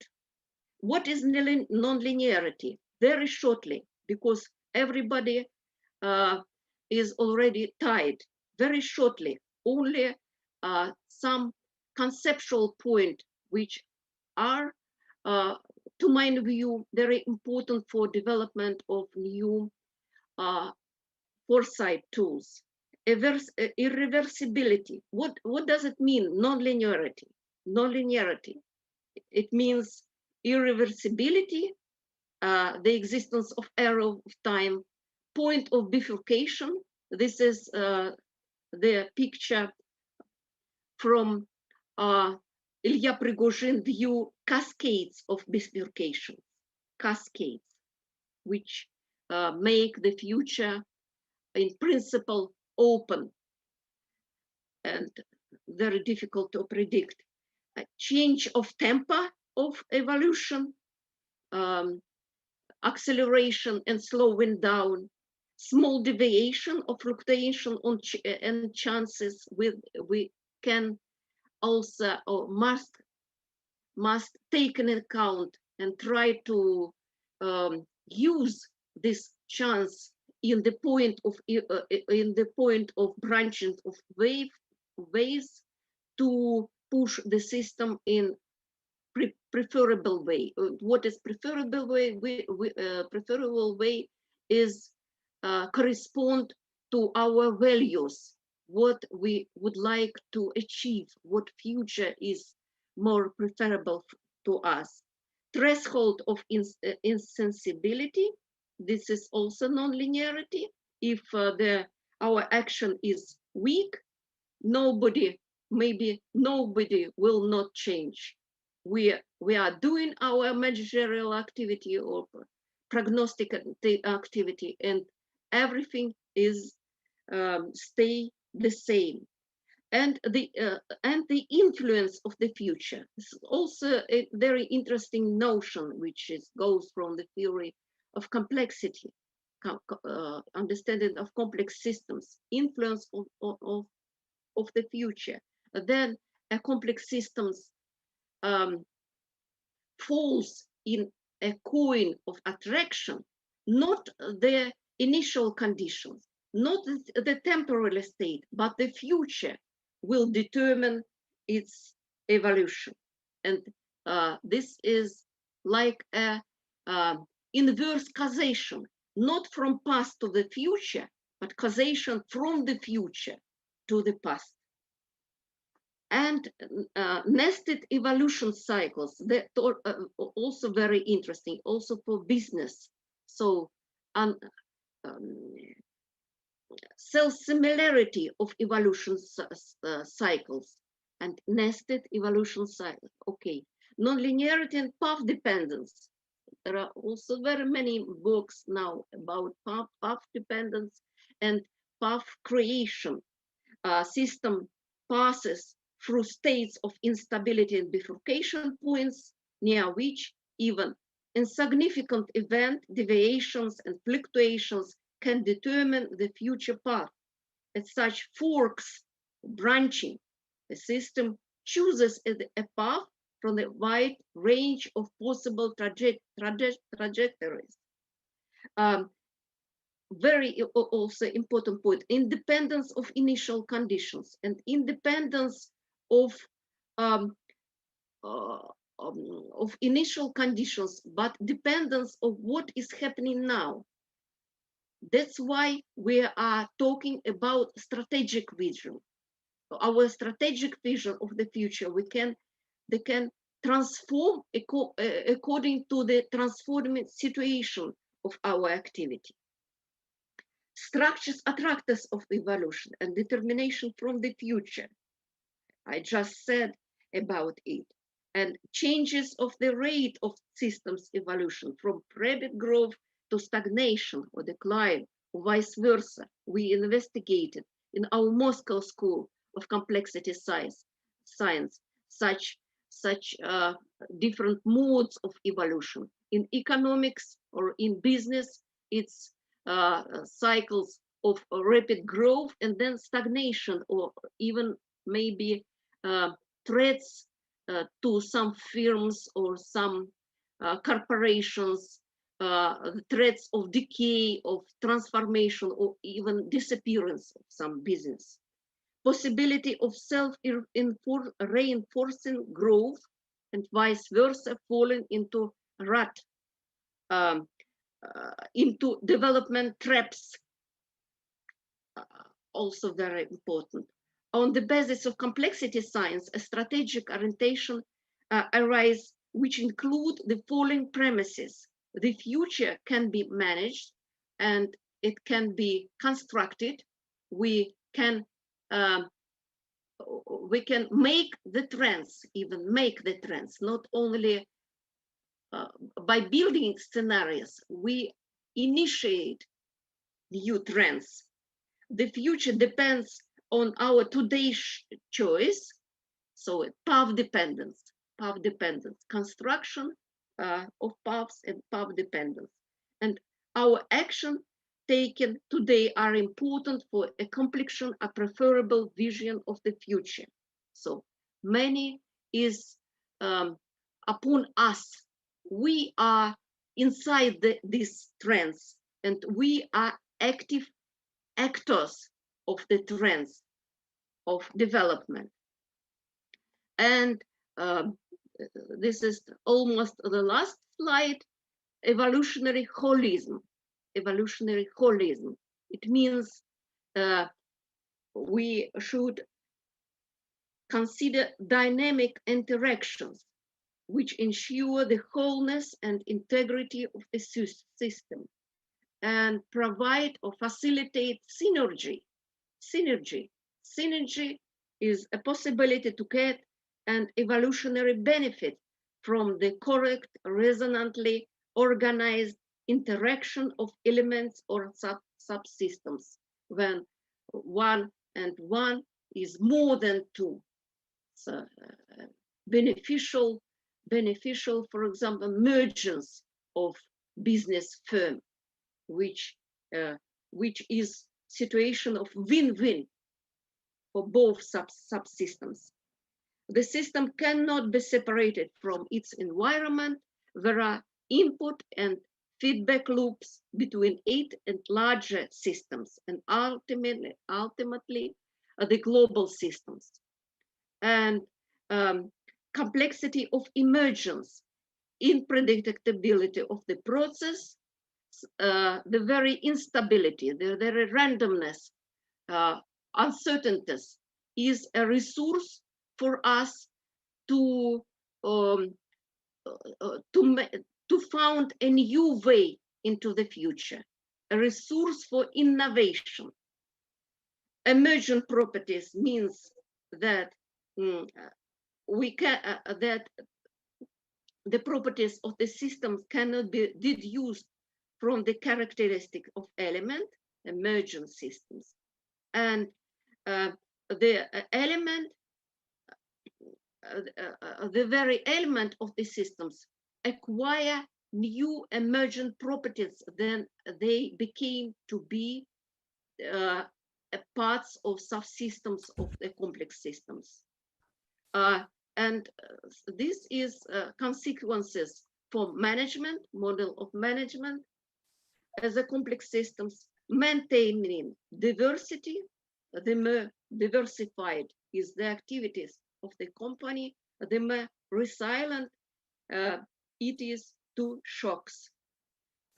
We have to take into account processes of organization and well-balanced processes of self-organization from the bottom of system, and regulations, control from above, and ensuring synergy to reach optimal developmental trajectories. I would like to conclude with a citation from the work of Emanuel Wallerstein, great psychologist of the 20th century. We would be wise to formulate our quest in the light of permanent uncertainty and look upon this uncertainty not as unfortunate and temporary blindness, nor as unsurmountable obstacles to knowledge, but rather as an incredible opportunity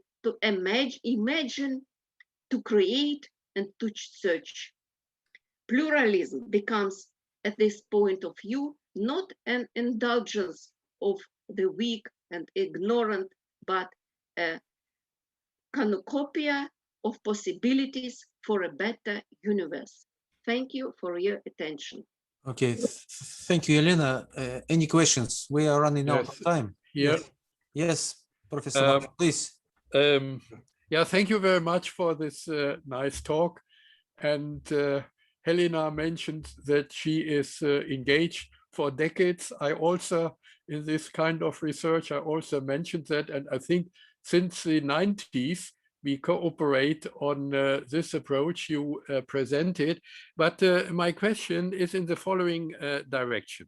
You know, you translated my book on complexity, thinking in complexity. It was exactly on the line you presented us with nonlinearity. But let me explain my point from a mathematical point of view.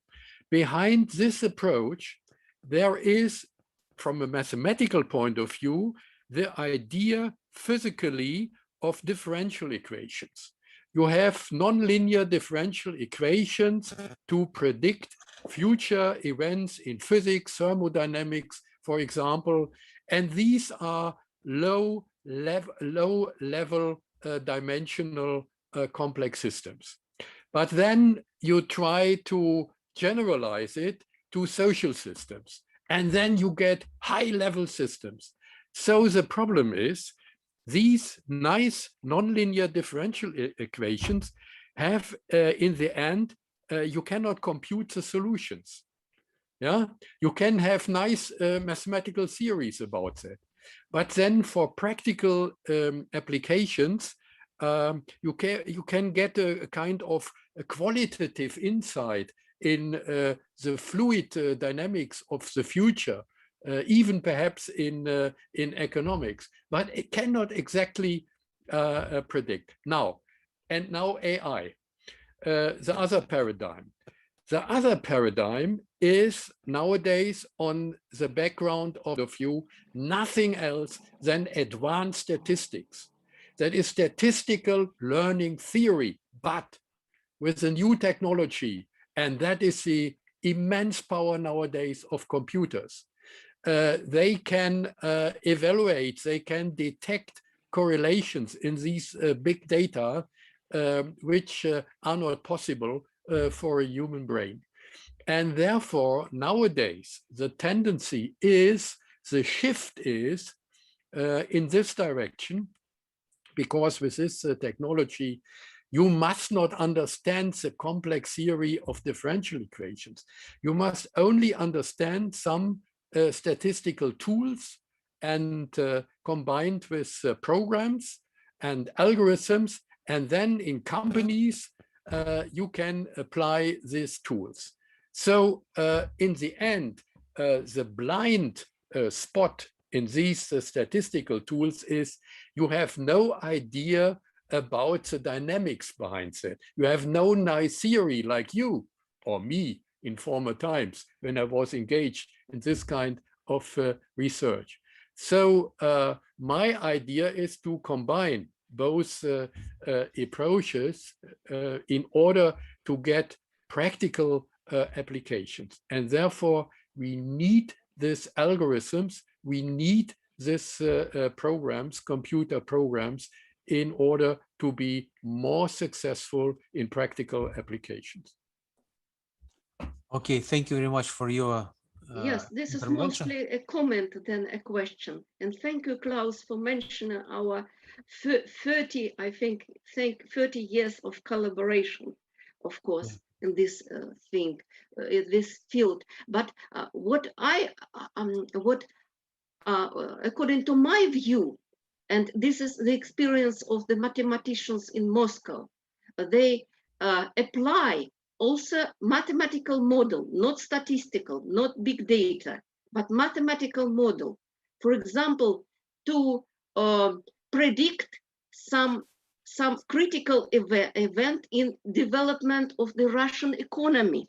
We have not once defaults, the situation of default, 97, for example, and then also connected with global crisis, and they can catch with mathematical model, with collaboration with some knowledge of economy of some regions in Russia, to model or to predict even the crisis, economic crisis. Yeah, the tendency. But you have also in Moscow and in Russia, not only the great tradition of mathematicians with the nonlinear differential equations and chaos theory, but you also have Kolmogorov and other people who the great tradition in probability theory. And on that background now, we must combine and find algorithms to get approaches to approximation processes for solutions of the nonlinear dynamics. Nonlinear dynamics is nice. It is a wonderful qualitative insight in the dynamics. You can understand causally what is going on the background. But for the practical solutions, that is my plea here, for the practical solutions, you need these tools nowadays coming mathematically from statistics and coming from computer science with algorithmic theory. We must combine it. That is my plea. Okay, I agree. Thank you. Next conference, we should do that. Excuse me. Yes, of course. One more question from Hans. Hans, please, the floor is yours. I'll have a short question, Elena, thank you. My question refers to the path dependencies that you mentioned. Yeah, and that we observe everywhere. The system forks and then somebody makes a decision and we choose a particular path. Take again mitigation of climate change. And in Germany, we have this e-mobility business. Yeah, everybody now wants to have e-mobility and many other things in view of mitigating climate change. So, but Germany alone is simply too small to do anything regarding the mitigation of climate change. We have 1.7% of global greenhouse gas emissions. So I'm wondering about the goal of German policies. And I believe that it is more like export, promotions of exports, exporting environmental technologies. Okay, be it what it is. My point is, who chooses this, what you call the preferred state? Yeah, there was a vision in your thing that we want to achieve a certain preferred state. But who makes the decision of this preferred state? I even don't know what it is in Germany. In China, it is probably quite different. They have a different idea about why they want to have e-mobility. So, but in order to develop strategies and scenarios, I think you should have an idea. Managers. It should be managers which who can choose the preferable choice. But you know that Russia is authoritarian country. So the politics influence very much the business. And this is the problem in Russia. Yeah, but we have no exactly free market. Free market is distorted by politicians. I mean, it's similar to the issue raised by Geraldine earlier. It is so up to date. Yeah. It is so. Alas, we will hope that the situation will change. Well, with Professor Mainz, I mean, if you have an AI system based on the culture of China, if you have an AI system based on the culture of the United States, at some point of time, these two systems, they have to get together or they get in touch with each other. So they are in competition. So what will happen then? Excuse me, if you finish, there's another question from Lana Samuel. Where do humanities stand in future studies? Who can answer this question? I guess it's to everybody. It's too global to all speakers. Too global. Yeah, that was actually the point of my presentation, that technologies are important. As I mentioned a couple of times, very important, of course, no doubt about that. But we must not forget these issues, the interaction with the humans, many dimensions, culture, religion, ethics, I don't know. Yeah? And that's a political issue because we have these huge differences. If you want to mitigate climate change, I mean, we can do something in Germany, we can do something in Europe, but China has different interests right now. The United States have different interests, different framework conditions. Okay, how to bring these things together? These are the issues, according to my point of view. Okay, thank you very much. We're actually running out of time. Probably if somebody has something to say, we would be glad to hear now. George, please, excuse me. Well, just to add the question on humanities, Paul Schumacher, a very famous figure in the scenarios, has written a paper on the use of history in thinking about the future. And I think that's actually a very good paper looking at how to use history, how to analyze history in terms of trying to understand what the future holds. And some of the people I'm working with currently in Denmark are looking at the COVID situation, looking at past reactions to pandemics, the human factor in pandemics. And again, I think there's a lot of knowledge in history about how human beings respond to situations. And I think is looking at humanities and history, I think it has got quite a big impact really on thinking about the future. Yeah, I personally think that technology in the end, even AI and even cyber physical systems and technical infrastructures, in the end, they are tools. Like in the old Greek understanding of the word technique, that means tools. And therefore, these tools can be developed in different ways. And that depends heavily on our political, on our ethical, on our legal opinions. And I observe that in my field, in AI, how tools can be developed in different ways. For example, you can develop a social score in China. That means that you can control totally with supercomputers the individual behavior of each citizen in the People's Republic.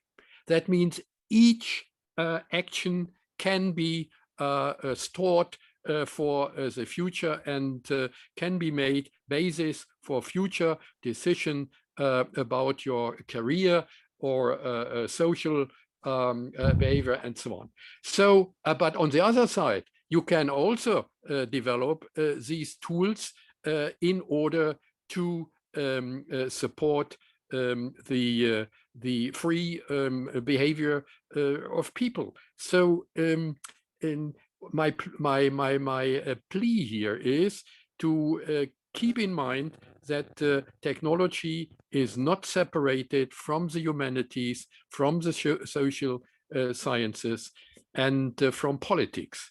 And it is a very close connection. And therefore, for education, it is absolutely necessary that our engineers, that our computer scientists are also well educated in political sciences, in ethics, and in the end, in philosophy.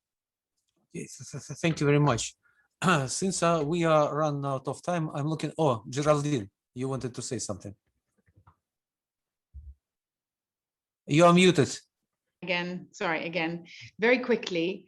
I just want to say on the humanities piece, if there is one element in this entire complex system that is unpredictable, is a pain, is the thorn in everybody's side, it is human beings. You know, human beings are the cause for the uncertainty that we live through day by day, year by year. So unless we fundamentally observe human behavior, the psychology, our dynamics with the economy, our dynamics with each other, with technology, you know, we won't anticipate the future. So I think the humanities are actually at the heart of this, not a sideshow. I guess this is a very good final remark for our discussion. Because I know that human being really is the central point in all foresight studies, future studies, because all of them are about human in the end of the day, yeah.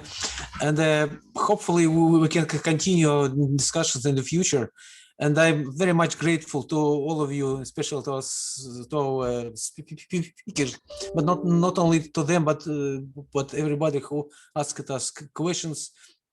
So thank you again for your engagement, for your nice presentations, for your nice discussions, and I hope we'll be living this, but only for a while. I hope we will meet again later on. Okay, if there are no more questions or something to say, we can finish at this point. Thank you very much again. Thank you. It was a great event. Thank you. Thank you.